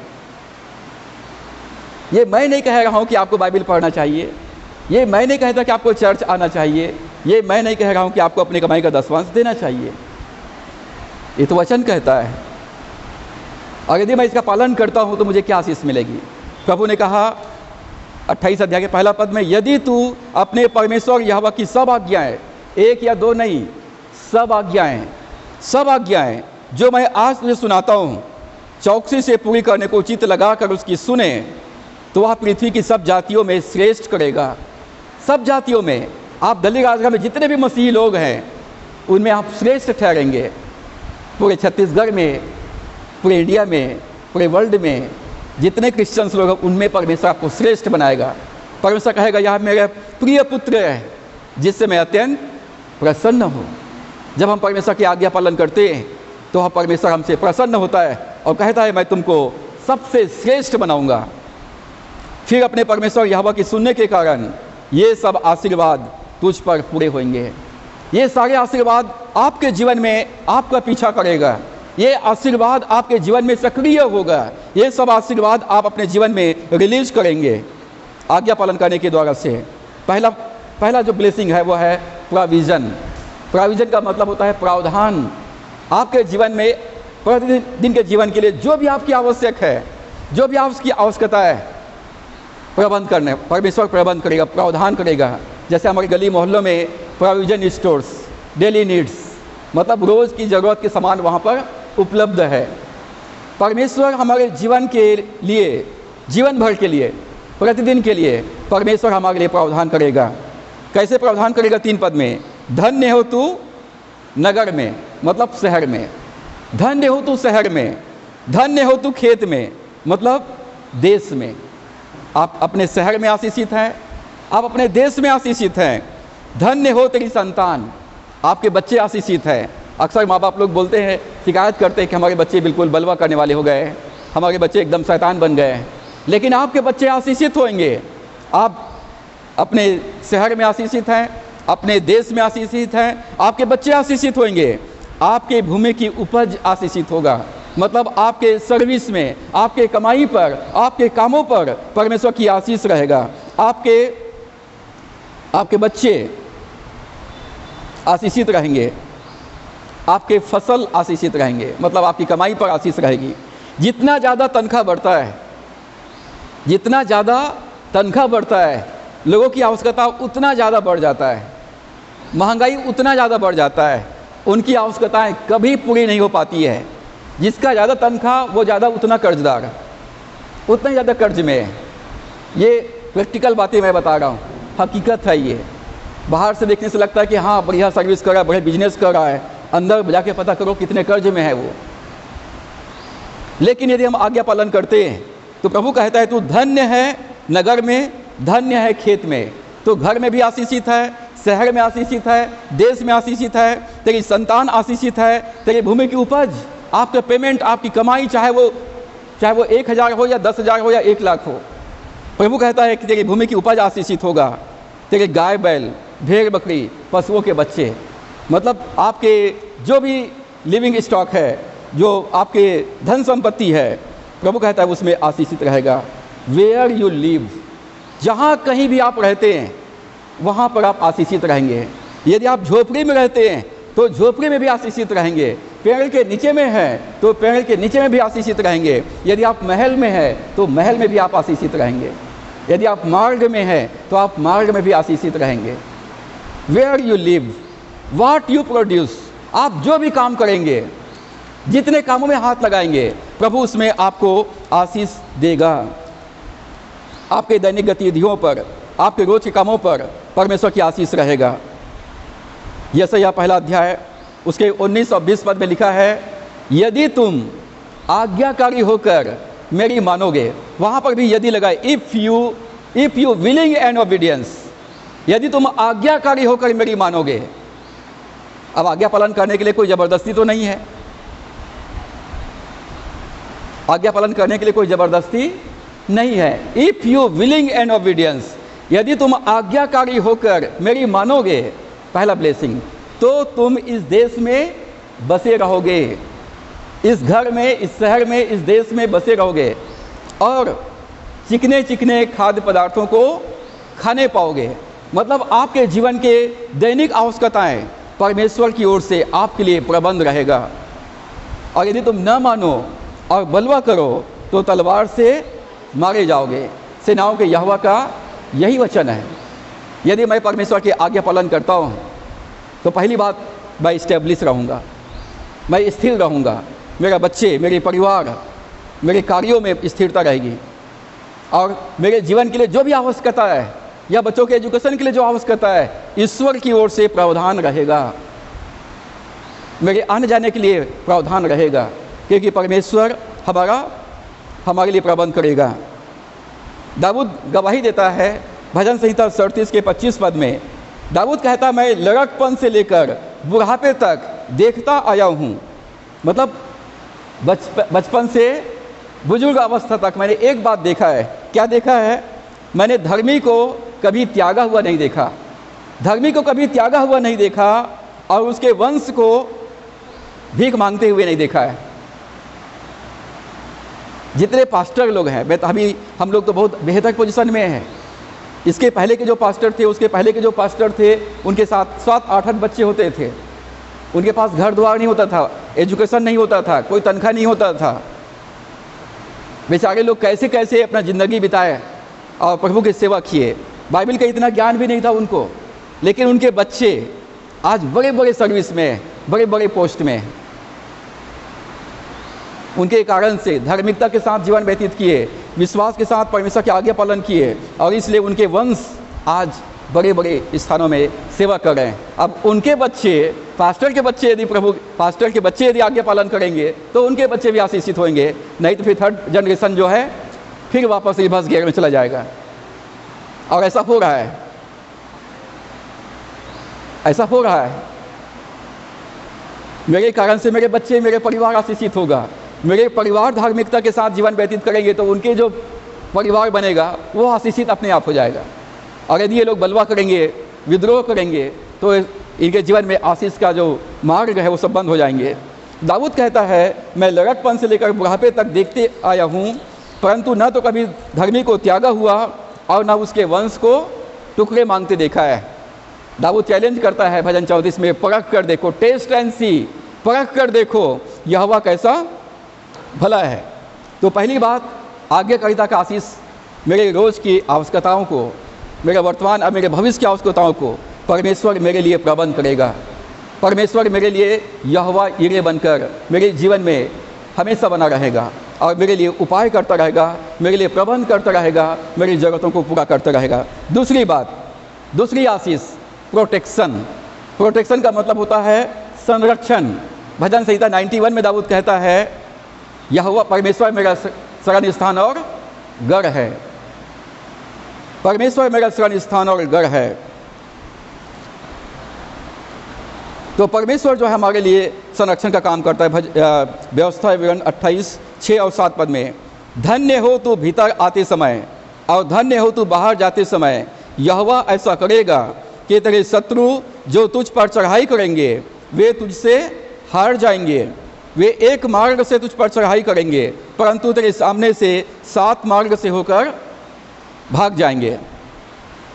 अब घर से बाहर ड्यूटी में जाते हैं तो आशीषित हैं, तो परमेश्वर आपके साथ में है। जब ड्यूटी से घर आते हैं तो परमेश्वर आपके साथ में है। भजन 121 में दाऊद कहता है, वो तेरे आने में तेरे जाने में तेरी रक्षा अब से लेकर सर्वदा तक करता रहेगा। आप जयवंत रहेंगे और यहोवा ऐसा करेगा कि तेरे शत्रु जो तुझ पर चढ़ाई करेंगे वे तुझसे हार जाएंगे, आपके दुश्मन आपसे हार जाएंगे। मतलब परमेश्वर के बच्चों से कोई जीत नहीं सकता है, प्रभु के बच्चों से कोई जीत नहीं सकता है, क्योंकि उनके तरफ से युद्ध करने वाला, लड़ने वाला स्वयं परमेश्वर खड़ा रहता है। धर्मियों का सामना कोई नहीं कर सकता है। परमेश्वर ने यहोशू से कहा कि यहोशू जीवन भर कोई तेरे सामने ठहर नहीं सकेगा। तो परमेश्वर जो है हमारा संरक्षण है, वे एक मार्ग से चढ़ाई करेंगे और तेरे सामने से 7 मार्ग से भाग जाएंगे। मतलब आते जाते आशीषित रहेंगे और तेरे शत्रु हार जाएंगे। यहाँ तक जब हम धार्मिकता के साथ जीवन व्यतीत करते हैं, परमेश्वर की आज्ञा का पालन करते हैं, तो परमेश्वर हमारे शत्रुओं के से भी हमारा दोस्ती करा देता है, शत्रुओं से भी मेल करा देता है। नीति वचन 16 के 7 पद में लिखा है, जब किसी का चाल चलन यहोवा को भावता है तब वह उसके शत्रुओं का भी उससे मेल कराता है। और तीसरी आशीष, पहला आपका प्रावधान, दूसरा संरक्षण, तीसरा है ब्लेसिंग योर इंटरप्राइजेस। आपके व्यवसाय में, आपके कामों में परमेश्वर की आशीष, आपके कार्यों में परमेश्वर की आशीष रहेगी। आप जो भी काम करेंगे, चाहे वो छोटा से छोटा काम क्यों ना हो, चाहे वो झाड़ू पोछा लगाने का काम क्यों ना हो, किचन में काम करने का काम ना क्यों ना हो, चाहे वो ऑफिस में प्यून का काम क्यों ना हो, आप जो भी काम करेंगे, आपके कामों पर, आपके सर्विस पर परमेश्वर की आशीष बने रहेगी। यदि आपको परमेश्वर ने छोटा सा नौकरी दिया है जिससे आपको 2-4 हज़ार रुपये मिलता है, आप दूसरों को देखते हैं जो 50,000 लाख रुपये का इनकम है उनका, और परमेश्वर से कहते हैं, परमेश्वर तुमने उनको 1 लाख रुपया वाला नौकरी दिया है और मुझको 5,000 वाला नौकरी दिया है। आप बहुत पक्षपात करते हो। आप उनको तो एकदम माला माल कर दिया हो, मेरे को आप झोपड़ी में रखे हो, उनको महल दे दिए हो। तो प्रभु ने कहा कि तुम एक दूसरे पर दोष मत लगाओ, तुम्हारी क्या ज़रूरत है मांगो, तुम्हारी क्या ज़रूरत है मांगो। अब मैं तो पास्टर बनने का निर्णय लिया, अब मुझे मालूम है पास्टरों को कलीसिया जो बहुत ज़्यादा तनख्वाह नहीं देती है, कोई भी संस्था अपने पासबानों को बहुत ज़्यादा तनख्वाह नहीं देती है, लेकिन प्रभु ने बुलाया तो मैं तो आ गया। और आके पता चला कि पास्टरों की तनख्वाह है ही नहीं कुछ भी। तो मैंने कहा, परमेश्वर मैं तेरी सेवा करूँगा, और मैं जानता हूँ कि तू सृष्टिकर्ता परमेश्वर है और तूने मुझको चुना है, तूने मुझको नियुक्त किया है, तो मेरी ज़रूरत आप पूरा करेंगे, मेरी ज़रूरत आप पूरा करेंगे। मैं किसी व्यक्ति की तरफ या किसी संस्था की तरफ नहीं देखूँगा, मैं अपने ज़रूरत के लिए किसी के सामने हाथ नहीं फैलाऊँगा। आप मेरी ज़रूरत को पूरा करेंगे और हमेशा करेंगे, और मैं जीवन भर मैं तेरे लिए जीऊँगा और तेरा काम करता रहूँगा। और मैं 1991 से आज 2022 31 साल होने जा रहा है, आज तक प्रभु ने मुझे किसी के सामने लज्जित होने नहीं दिया, शर्मिंदा होने नहीं दिया। समय पर परमेश्वर ने मेरे जीवन के और मेरे परिवार की आवश्यकताओं को, मेरे बच्चों की आवश्यकताओं को समय पर पूरा किया है। परमेश्वर एकदम सच्चा और विश्वास योग्य है। ही इज़ सो रियल, वो एकदम वास्तविक है। यदि हम उसका पालन करते हैं तो परमेश्वर हमारी ज़रूरतों को पूरा करता है और हमारी रक्षा करता है और हमारे कामों को आशीष प्रदान करता है, कामों में आशीष देता है। 28 पद में लिखा है, 28 अध्याय का 8 पद में, तेरे खत्तों पर और जितने कामों में तू हाथ लगाएगा उन सबों पर यहोवा आशीष देगा। इसलिए जो देश तेरा परमेश्वर यहोवा तुझे देता है उसमें वह तुझे आशीष देगा। जिस देश में रखा है, जिस घर में रखा है, जिस ऑफिस में रखा है, जिस नौकरी में रखा है, जिस परिवार में आपको रखा है, परमेश्वर उसमें आपको आशीष देगा। आज लोग बाग शादी करके जाते हैं, 1 महीना नहीं होता है, दूसरे महीना में घर वापस लौट आ जाते हैं, आशीषित नहीं हो पाए वहाँ पर। एक नौकरी करते हैं, नई जमा छोड़ के दूसरे नौकरी पहुँच जाते हैं, दूसरे ऑफिस पहुँच जाते हैं, आशीषित नहीं हो पाया। एक चर्च में रहते हैं, मज़ा नहीं आया, दूसरे चर्च चले जाते हैं, आशीषित नहीं हो पाया। लेकिन यहाँ पर क्या लिखा है 8 पद में, तेरे खत्तों पर, मतलब तेरे खलिहान पर, तेरे भंडार पर, तेरे स्टोर रूम पर परमेश्वर आशीष देगा। जितने कामों में तू हाथ लगाएगा, जो भी काम तू करेगा, उन काम में आशीष देगा। जो देश तेरा परमेश्वर यहोवा तुझको देता है, अब इंडिया में प्रभु ने हमको रखा है, इंडिया में हम अल्पसंख्यक हैं, यहाँ पर मसीही बहुत कम लोग हैं, लेकिन प्रभु कहता है मैं इस देश में तुमको आशीषित करूँगा। इसलिए अपने भारत देश के लिए प्रभु का धन्यवाद करें। धन्यवाद परमेश्वर, तूने मुझे भारत देश में रखा, उसमें वह तुझे आशीष देगा। यहोवा तेरे खलिहानों में और जिस पर तू अपना हाथ रखेगा उसमें तुझ पर आशीष देगा। और व्यवस्था विवरण 15:10 में लिखा हुआ है, दरिद्र भाइयों को अवश्य देना। दरिद्र जो कंगाल लोग हैं, ज़रूरतमंद लोग हैं, उनको उनकी सहायता करना, उनकी सहायता करना। और जब उनके दरिद्र लोगों को सहायता करते हो, दोपहर का समय खाने का समय है और कोई व्यक्ति आ गया तो आपको खाना ऑफर करना चाहिए, भैया आओ खाना खा लो। दोपहर में चाय नहीं पिलाना है, दोपहर में क्या करना है, खाना खिलाना है, आओ खाना खा लो। लेकिन खाना सिर्फ आपके लिए है, तो क्या करें ऐसे ही दशा में? यदि उनको खाना खिलाता तो मैं भूखा रहूँगा, तो आप फास्टिंग रह लो ना हाफ डे, सामने वाले की पहुनाई कर दो। एलिया ऐसे तो किया, सारपत नगर में गया एक गरीब विधवा के पास में और कहा मुझे पानी पिला। जब पानी लेने के लिए गई तो कहा मुझे सोने की रोटी का टुकड़ा भी ले आना, खाना भी खिला मुझे, केवल पानी नहीं, भूख लगा है बहुत दिन, 40 दिन से, कितने दिन से भूखा प्यासा हूँ। और जब उसने पहुनाई की तब वो आशीष पाई, जब वो पहुनाई की तब उसका भंडार हमेशा भरपूर रहा। तो हमको ज़रूरतमंदों की सहायता करना है। तो व्यवस्था विवरण 15:10 में लिखा है, दरिद्र भाइयों को अवश्य देना और उसको देते समय तेरा मन को बुरा ना लगे। जब आप गरीबों को, ज़रूरतमंदों को जब देते हो तो आपका मन को बुरा नहीं लगना चाहिए। कई लोग तो अपने पुराने चीज़ों को जो उनकी ज़रूरत नहीं उसको तक देने के लिए आनाकानी करते हैं, सहज सहज के घर में गोंज के रखे रहते हैं, शर्तें तक रखे रहते हैं। मैं कहता हूँ भाई मैंने 2 साल 3 साल इस्तेमाल कर लिया, मेरा अब इसकी ज़रूरत नहीं है, ले जाओ इसको, जिस ज़रूरत है तो ले जाओ, जाने दो उसको। नल में दूसरे दिन फ्रेश पानी आया है ना, गुंडी पानी उंडेल दो उसको, बहने दो, फ्रेश वाटर भर लो। नहीं इसको बड़ा मुश्किल से BSP का पानी है, ताज़ा पानी कल भरा छान के, अरे आज तो नया आया है ना, उंडेल दो ना उसको, जाने दो उसको, नहीं तो फिर वो बदबू मारने लगेगा कुछ दिनों के बाद। मन को बुरा नहीं लगना चाहिए। जब आप कमाई करते हैं, जब आपके घर में आप तनख्वाह पाते हैं, पेंशन पाते हैं, तो आपको परमेश्वर की सेवा के लिए देते समय बुरा नहीं लगना चाहिए। जब आप दशमांश देते हैं आपको बुरा नहीं लगना चाहिए। जब आप कॉन्फ्रेंस फंड देते हैं या संडे ऑफरिंग देते हैं आपके मन को बुरा नहीं लगना चाहिए। जब धन्यवादी में सामान खरीदते हैं बुरा नहीं लगना चाहिए, आपको आनंद के साथ, क्योंकि हम परमेश्वर से प्रेम करते हैं, इसका प्रतिफल मुझे परमेश्वर से मिलने वाला है, आनंद के साथ तेरे मन को बुरा ना लगे। क्योंकि इसी बात के कारण कि तुमने मुझ पर विश्वास किया और मेरे आज्ञा पालन किया, तेरे सब कामों में परमेश्वर आशीष देगा, जितने कामों में तुम हाथ लगाएगा। जब हम परमेश्वर की सेवा तन मन धन से करते हैं, उदारता के साथ में करते हैं, हमारे इसी काम के कारण परमेश्वर हमारे कार्यों को आशीषित करता है, हमारे परिवार को आशीषित करता है। जब आप सेवा करते हैं, मदद करते हैं, प्रभु को देते हैं, तो आपके मन को बुरा नहीं लगना चाहिए।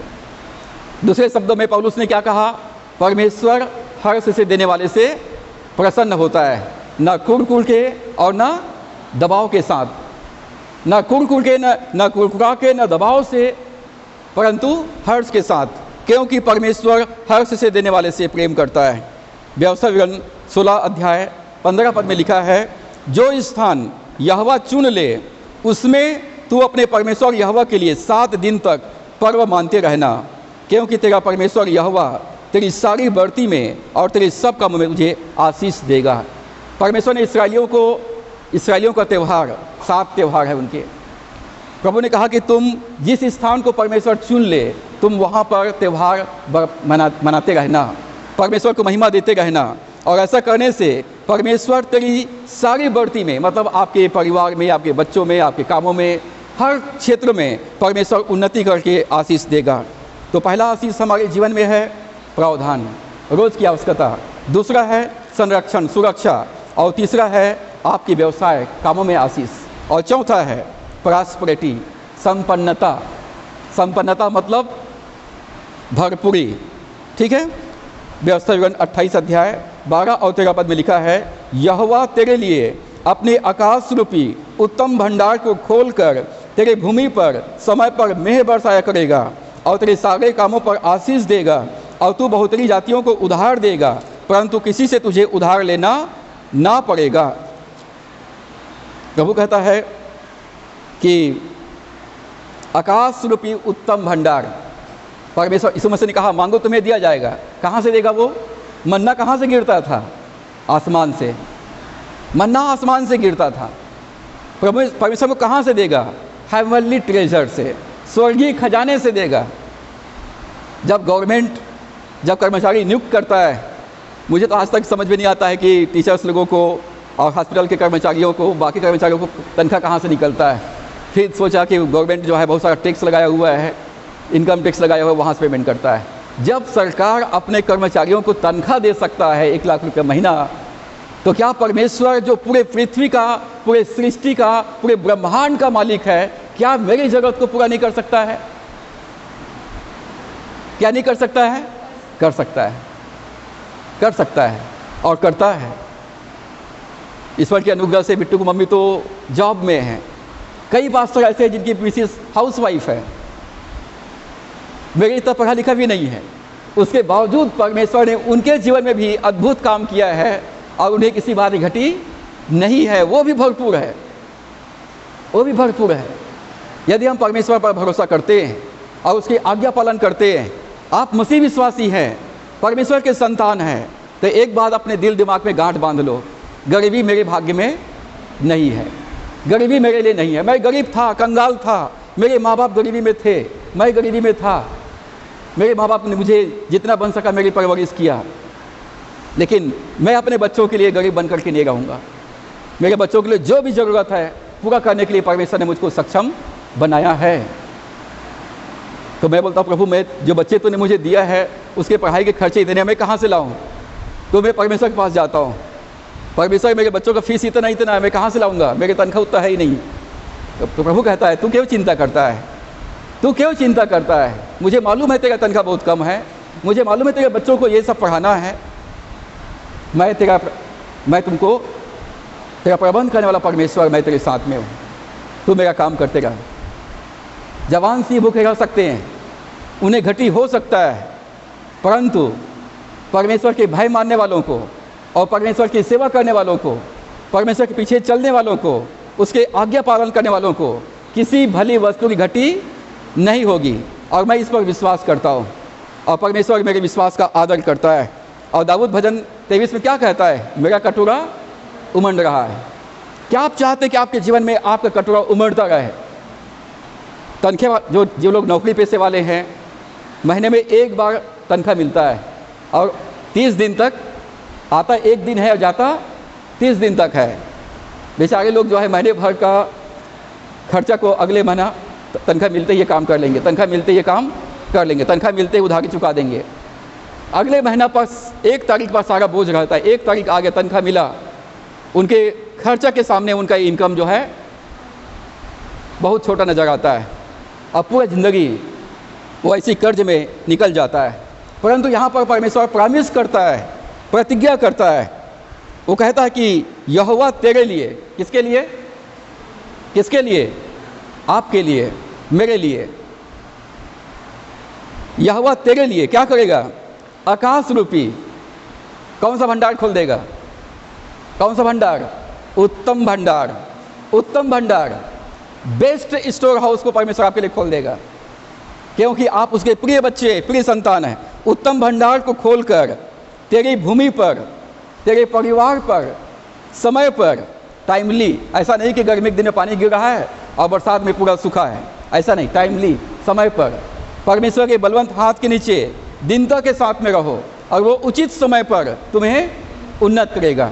जब विश्वास से हम आज्ञा पालन करते रहते हैं, परमेश्वर राइट टाइम पर, ड्यू टाइम पर हमको परमेश्वर बढ़ा देता है, उन्नत कर देता है। इसलिए गीतकारों ने गीत गाया है, वॉकिंग विद जीसस। मैं यीशु के साथ चलूँगा, चाहे धूप हो, छाँव हो, रात हो, कोई चले या ना चले, लेकिन मैं यीशु मसीह के साथ चलता रहूँगा, क्योंकि वो समय पर मुझको ऊंचा करेगा, समय पर मेंह बरसाया करेगा। और तेरे सारे कामों पर, 1-2 काम पर नहीं। कई लोग जो है ऑफिस से आते हैं और इतना ऐसा एक्टिंग करते हैं कि एकदम थक गए, पूरा ऑफिस उन्हीं के भरोसे चल रहा है। लिखा है तू आते समय भी आशीषित है, जाते समय भी आशीषित है, खेत में भी आशीषित है, घर में भी आशीषित है। इसका मतलब आप दिन भर काम करके आएंगे तब भी आपका एनर्जी लॉस नहीं रहेगा, आप पूरे एनर्जी रहेंगे, आप कपड़े नहीं उतारेंगे और तुरंत घर की सेवा में, परिवार की सेवा में आप लग जाएंगे, क्योंकि आपको परमेश्वर उतना सामर्थ्य देगा। आपको एकदम दिखावा करने की ज़रूरत नहीं कि आप बहुत थक गए हैं। आप ड्यूटी से आए हो, कपड़े चेंज करो, हाथ मुँह धो, एक गिलास पानी पियो, चाय पियो, लग जाओ काम में। कोई ज़रूरत नहीं है आपको मैं थका हूँ करके एक्टिंग करने का, दिखाने का। लग जाओ सेवा में, क्योंकि परमेश्वर ऐसा कहता है, तेरे कामों में आशीष देगा और तू बहुतेरी जातियों को उधार देगा, सारे लोगों को उधार देगा, सबको उधार देगा, परंतु तुम्हें किसी से उधार लेना ना पड़ेगा। तो क्या इस पर विश्वास करते हैं? यदि आप विश्वास करते हैं तो ये व्यवस्था 28 के 12 पद में उंगली रखो और कहो, परमेश्वर तू कभी नहीं बदलने वाला है, यीशु मसीह कभी नहीं बदलने वाला है, तेरा वचन कभी नहीं बदलने वाला है। तो परमेश्वर ये वचन को मेरे जीवन में पूरा कर, मुझे जीवन भर कभी किसी के सामने हाथ फैलाना ना पड़े, मुझे कभी किसी से उधार लेना ना पड़े, और अपनी इस प्रतिज्ञा को मेरे जीवन में पूरा कर, मेरी आवश्यकताओं को पूरा करके। और परमेश्वर सच्चा और विश्वास योग्य है, अपने जो वायदा किया है उसको पूरा करने के लिए सामर्थ्य है। और दाऊद कहता है, वही तो तेरी लालसा को उत्तम पदार्थों से तृप्त करता है। परमेश्वर अपनी प्रतिज्ञाओं को पूरा करके हमको आनंदित करता है, और तब आनंद के साथ आप परमेश्वर की महिमा करने पाएंगे। वो कहता है कि संतान को आशीषित करेगा, भूमि को आशीषित करेगा, उपज को आशीषित करेगा, पशुओं को बढ़ती करके भलाई करेगा, और यहोवा परमेश्वर अपने भंडार आपके लिए खोल देगा, और उत्तम भंडार को खोलकर समय पर मेह बरसाता रहेगा, कामों में आशीष देगा, बहुतरी जातियों को उधार दोगे, एक दो को नहीं, बहुतरी जाति को उधार दोगे। और उधार देने के बारे में प्रभु यीशु मसीह ने क्या कहा है? किसी को जब उधार देते हो तो कैसे उधार देना है? बिना वापस पाए उम्मीद के उधार दो। मेरा बिट्टू बोलता है, पापा उतना ही मदद करना है जितना मैं घाटा बर्दाश्त कर सकूं। यदि वो नहीं भी देता है तो मैं घाटा बर्दाश्त कर सकूं, मुझे मेरा नुकसान नहीं होना चाहिए। यदि मैंने अपने दोस्त को 500 दिया, उनकी ज़रूरत है, यदि नहीं लौटाता है तो कोई बात नहीं, मेरा कुछ नहीं बिगड़ने वाला है, लौटा दिया तो अच्छी बात है, नहीं लौटाया तो कोई टेंशन वाली बात नहीं है। जब हम किसी को मदद करते हैं तो हमको उनसे पाने की उम्मीद नहीं रखना है। हमने आशीषित हुए हैं इसलिए हमने दिया है, लेकिन यदि आपने उधार लिया है, लोन लिया है, तो लोन को टाइमली चुकाना है। उधार लिया है तो लोन को टाइमली चुकाना है, और कोशिश करें कि किसी से दैनिक आवश्यकताओं के लिए उधार लेने की ज़रूरत नहीं है। दैनिक आवश्यकताओं के लिए कर्ज लेने की कोई ज़रूरत नहीं है, क्योंकि परमेश्वर ने वायदा किया है, जवान से भूखे रह सकते हैं, उन्हें कमी हो सकता है, परंतु उसके बच्चों को किसी भली वस्तु घटी नहीं होगी। आकाश के पक्षियों को खिलाता हूँ, मैदान के घास को पहनाता हूँ, तुम आकाश के पक्षी और मैदान के घास से ज़्यादा कीमती हो, मुझे तुम्हारी चिंता है। तो परमेश्वर इसको पूरा कर, परमेश्वर के साथ दोस्ती करो, थोड़ा फ्रेंडशिप, नज़दीक में आ जाओ, बात करो, रोज़ बात करो। देख प्रभु, मेरे पास इतनी तनख्वाह है 5000 रुपया, महीने भर चलाना है, और डॉक्टर के पास जाऊंगा फिर इतना सारा पैसा चला जाएगा, उससे अच्छा प्रभु मुझे चंगा कर दे, मुझे जाना ना पड़े। बात करो उससे। अब प्रभु कहता, मैं तुम्हारा चंगा करने वाला परमेश्वर हूँ। परमेश्वर आपके हर जरूरत को का ध्यान है। यहोशू पहला अध्याय के 8 पद को जब पढ़ते हैं तो वहाँ लिखा है, परमेश्वर ने मूसा के द्वारा से मूसा के बाद यहोशू से बातें किया और कहा, व्यवस्था की यह पुस्तक तेरे चित्त से कभी उतरने ना पाए। व्यवस्था की यह पुस्तक तेरे चित्त से कभी ना उतरने पाए। डे एंड नाइट, रात और दिन इस पर ध्यान करते रहना। जो कुछ उसमें लिखा है उसके अनुसार चलने के लिए तू सावधान रहना, तब परमेश्वर तेरे सारे कामों में आशीष देगा और तू सफल होगा। दो बातें यहाँ पर है, प्रॉस्पर एंड सक्सेस। तेरे जो कुछ जितने कामों में तू हाथ लगाएगा, जो कुछ काम तू करेगा, तेरे कामों पर परमेश्वर आशीष देगा और तू सफल होगा, मतलब सक्सेस होगा। यदि आप सफलता का रहस्य क्या है? सफलता का रहस्य व्यवस्था की यह पुस्तक तेरे चित्त से कभी उतरने ना पाए। रात और दिन इस पर ध्यान करते रहना, मनन करते रहना, जो इसमें लिखा है उसका पालन करते रहना, तब परमेश्वर तेरे कामों में आशीष देगा और परमेश्वर तुमको सफल करेगा, समृद्ध करेगा और सफल करेगा। और पांचवी और अंतिम बात जो व्यवस्था 28 अध्याय 13 पद में, और यहोवा तुझको पूंछ नहीं किंतु सिर ही ठहराएगा, और तू नीचे नहीं परंतु ऊपर ही रहेगा। परमेश्वर कहता है मैं तुमको प्रमुख व्यक्ति बनाऊंगा, लीडिंग पार्ट, तुम फ्रंट लाइन पे रहोगे, तुम पूंछ नहीं बनोगे, सिर बनोगे, तुम नीचे नहीं रहोगे, तुम ऊपर रहोगे, ये परमेश्वर कहता है। और इसी कलीसिया में जनवरी 2006 में प्रभु ने मुझसे कहा मैं तुमको पूंछ नहीं तुम्हें सिर बनाऊंगा। मैंने उस दिन से परमेश्वर को बोलना चालू कर दिया, प्रभु आपने कहा ना मैं तुमको पूंछ नहीं तुम्हें सिर बनाऊंगा, इसको पूरा कर। और उस साल से परमेश्वर ने मुझे हमेशा हर जगह ऊंचा रखा है, हर संस्थाओं में, हर स्थान पे परमेश्वर ने मुझको ऊंचा किया है। उसके पहले मैं पीछे बैठा रहता था दबके हुए बिल्कुल बेचारा बन के, लेकिन जब परमेश्वर ने कहा मैं तुमको सिर बनाऊंगा पूंछ नहीं बनाऊंगा, मैंने परमेश्वर से दोस्ती कर लिया और परमेश्वर से कहा परमेश्वर तो मुझको आप धन्यवाद कि आपने ऐसा प्रॉमिस किया है, आपने वायदा तो मेरे जीवन में पूरा कर, ताकि मैं हेड बन करके रहूँ, leading part. The Lord will make you the head and not the tail and you only will be above. आप पूंछ नहीं बनेंगे, सिर बनेंगे, आप नीचे नहीं परंतु ऊपर रहेंगे। एक पद हम पढ़ेंगे मलाकी 3 अध्याय 12 पद, मलाकी 3 अध्याय के 12 पद। हम अक्सर 10 पद को पढ़ते हैं, आज 12 पद को पढ़ लेते हैं। मलाकी 3 अध्याय का 12 पद, और यहाँ पर लिखा हुआ है तब सारी जातियाँ तुमको धन्य कहेंगी क्योंकि तुम्हारा देश मनोहर देश होगा। सेनाओं के यहोवा का यही वचन है। अंग्रेजी में ऐसा है the Lord will make you the head and not all the nation will call you blessed for you shall be delightful land. सब जातियाँ कहेगी तू धन्य है, तुम बहुत लकी हो, तुम बहुत आशीषित हो, तुम बहुत खुश नसीब हो। लोग ऐसा ही कहेंगे, लोग ये नहीं कहेंगे कि ये बेचारा है, ये बहुत इनका तो दुर्भाग्य है, इनका लक खराब है, ऐसा नहीं बोलेंगे। क्या बोलेंगे? तुम बहुत आशीषित हो, यू आर लकी मैन, तुम बहुत ही धन्य व्यक्ति हो। और you shall be delightful land, तुम मनोहर देश होगे, तुम्हारा देश मनोहर होगा, ऐसा हिंदी में है, परंतु जो मूल अनुवाद है उसमें लिखा है you shall be delightful land, तुम मनोहर देश होगे, तुम आशीषित होगे। जहाँ जहाँ तू जाएगा, जहाँ जहाँ तक कदम पड़ेंगे, जिन जिन कामों में हाथ लगाओगे, वो जगह, वो ऑफिस, वो स्थान आशीषित हो जाएगा, क्योंकि आप खुद आशीषित देश हैं। और परमेश्वर ने कहा कि तेरे कामों में मैं तुमको आशीष दूंगा। हर कोई अपने काम में सफल होना चाहता है, हर कोई अपने कामों में सफल होना चाहता है। सफलता का रहस्य है वचन को सुनना और वचन को मानना, वचन को सुनना और मानना। यिर्मयाह 29 के 11 पद में परमेश्वर कहता है हम में से प्रत्येक के लिए, हम में से प्रत्येक के लिए परमेश्वर के पास योजना है, हमको सफल बनाने के लिए और हमको संपन्न बनाने के लिए। सफलता और संपन्नता, प्रॉस्पेरिटी एंड सक्सेस। परमेश्वर के पास हम में से प्रत्येक के लिए योजना है कि आप सफल बने और समृद्ध बने, और परमेश्वर आपको उज्जवल भविष्य दे। ये यिर्मयाह 29 से 11 पद में लिखा है।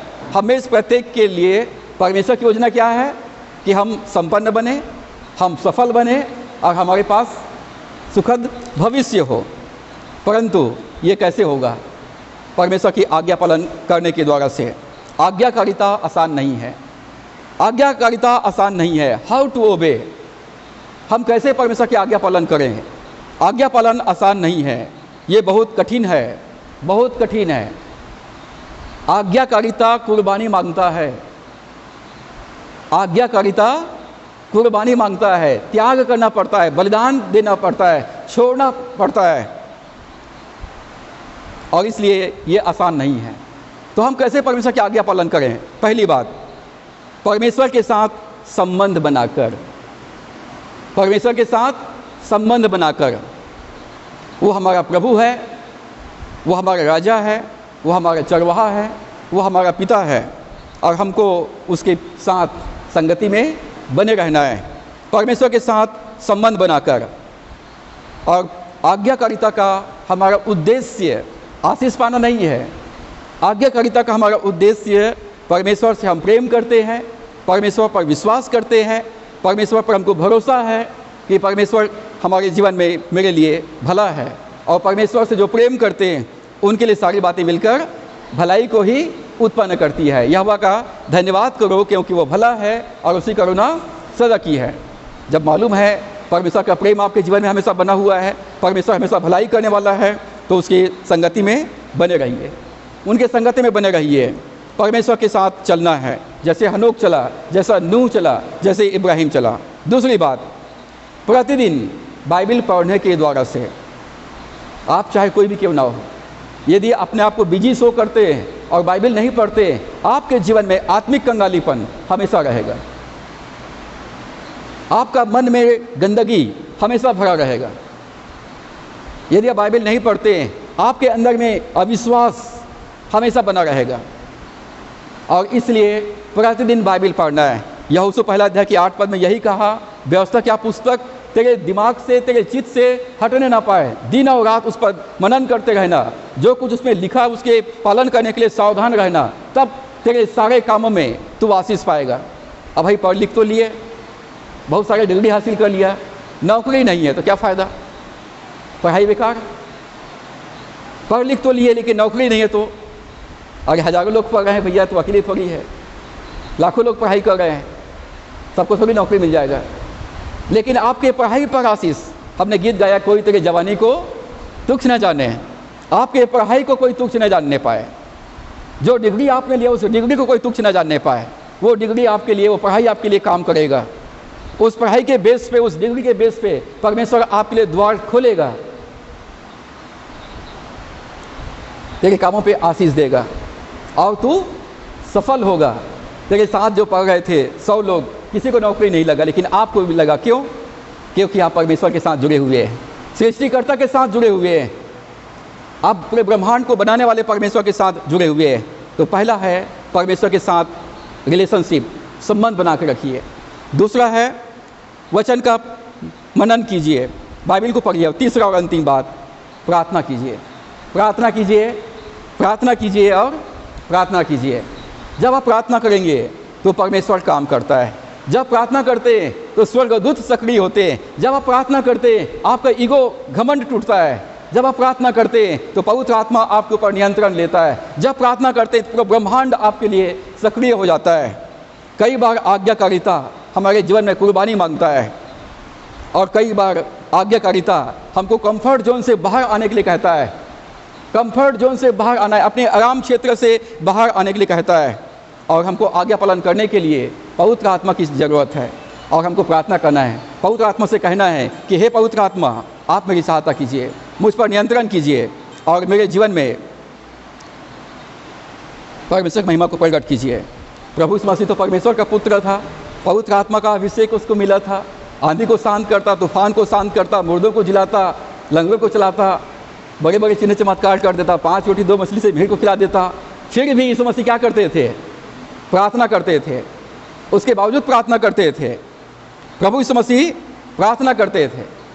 जब यीशु मसीह को परमेश्वर के पुत्र होने के बावजूद प्रार्थना करने की ज़रूरत है, तो मुझको और आपको प्रार्थना करने की कितना अधिक ज़रूरत है। परमेश्वर के पुत्र होने के बावजूद भी वो आंसू बहा बहा कर और पुकार पुकार कर प्रार्थना करते थे। जब यीशु मसीह को प्रार्थना की ज़रूरत है, तो मुझको और आपको प्रार्थना की ज़्यादा ज़रूरत है। प्रभु यीशु मसीह दुख उठा उठा कर परमेश्वर के आज्ञाओं का पालन करते थे, तो मुझको और आपको भी उसकी आज्ञाओं का पालन करने की आवश्यकता है। तो आज हमने सीखा है कि कैसे आज्ञा पालन करना है।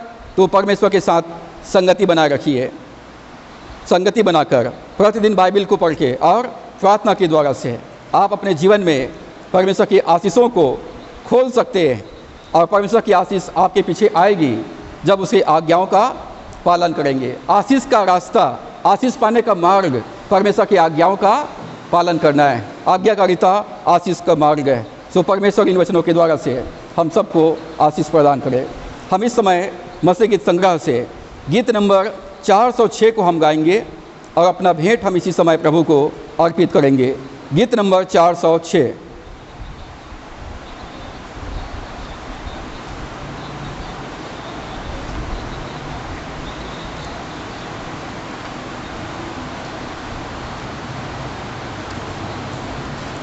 जीवन में जब आंधी तुम पर चलती है, और जब तुम निराश हो कि होता क्षय, गिनो सारी आशीष गिनो नाम बेनाम, और तुम विस्मित होंगे देखकर ख्रीष्ट के काम। आइए हम सब अपने स्थान में खड़ा हो जाएं। जब दूसरों की आशीष को देखते हैं तो कई बार हम दुखी होते हैं, निराश होते हैं, परंतु आज परमेश्वर कहता है मैं तुम्हारे कामों में आशीष देना चाहता हूँ, मैं तुम्हारे परिवार को आशीष देना चाहता हूँ, और परमेश्वर कहता है मैं तुम्हारी बढ़ोतरी करना चाहता हूँ। परमेश्वर की आज्ञा पालन करने के लिए अपने आप को समर्पित करें और इस गीत को गाते हुए हम सामने आकर अपना भेंट प्रभु को अर्पित करेंगे। जीवन में जब आंधी तुम पर चलती है और जब तुम निराश हो कि सब होता क्षय, गिनो सारी आशीष गिनो नाम बनाम, और तुम विस्मित होंगे देखकर ख्रीष्ट के काम।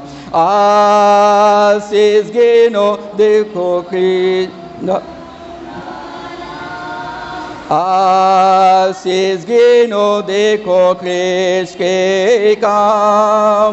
आशीष गिनो गिनो नाम बनाम, और तुम विस्मित होंगे देखकर ख्रीष्ट के काम।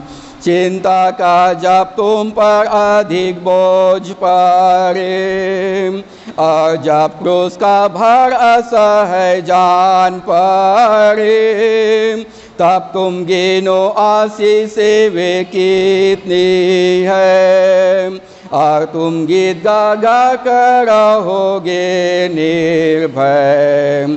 आशीष गिनो गिनो नाम बनाम, आशीष गिनो देखो ख्रीष्ट के काम।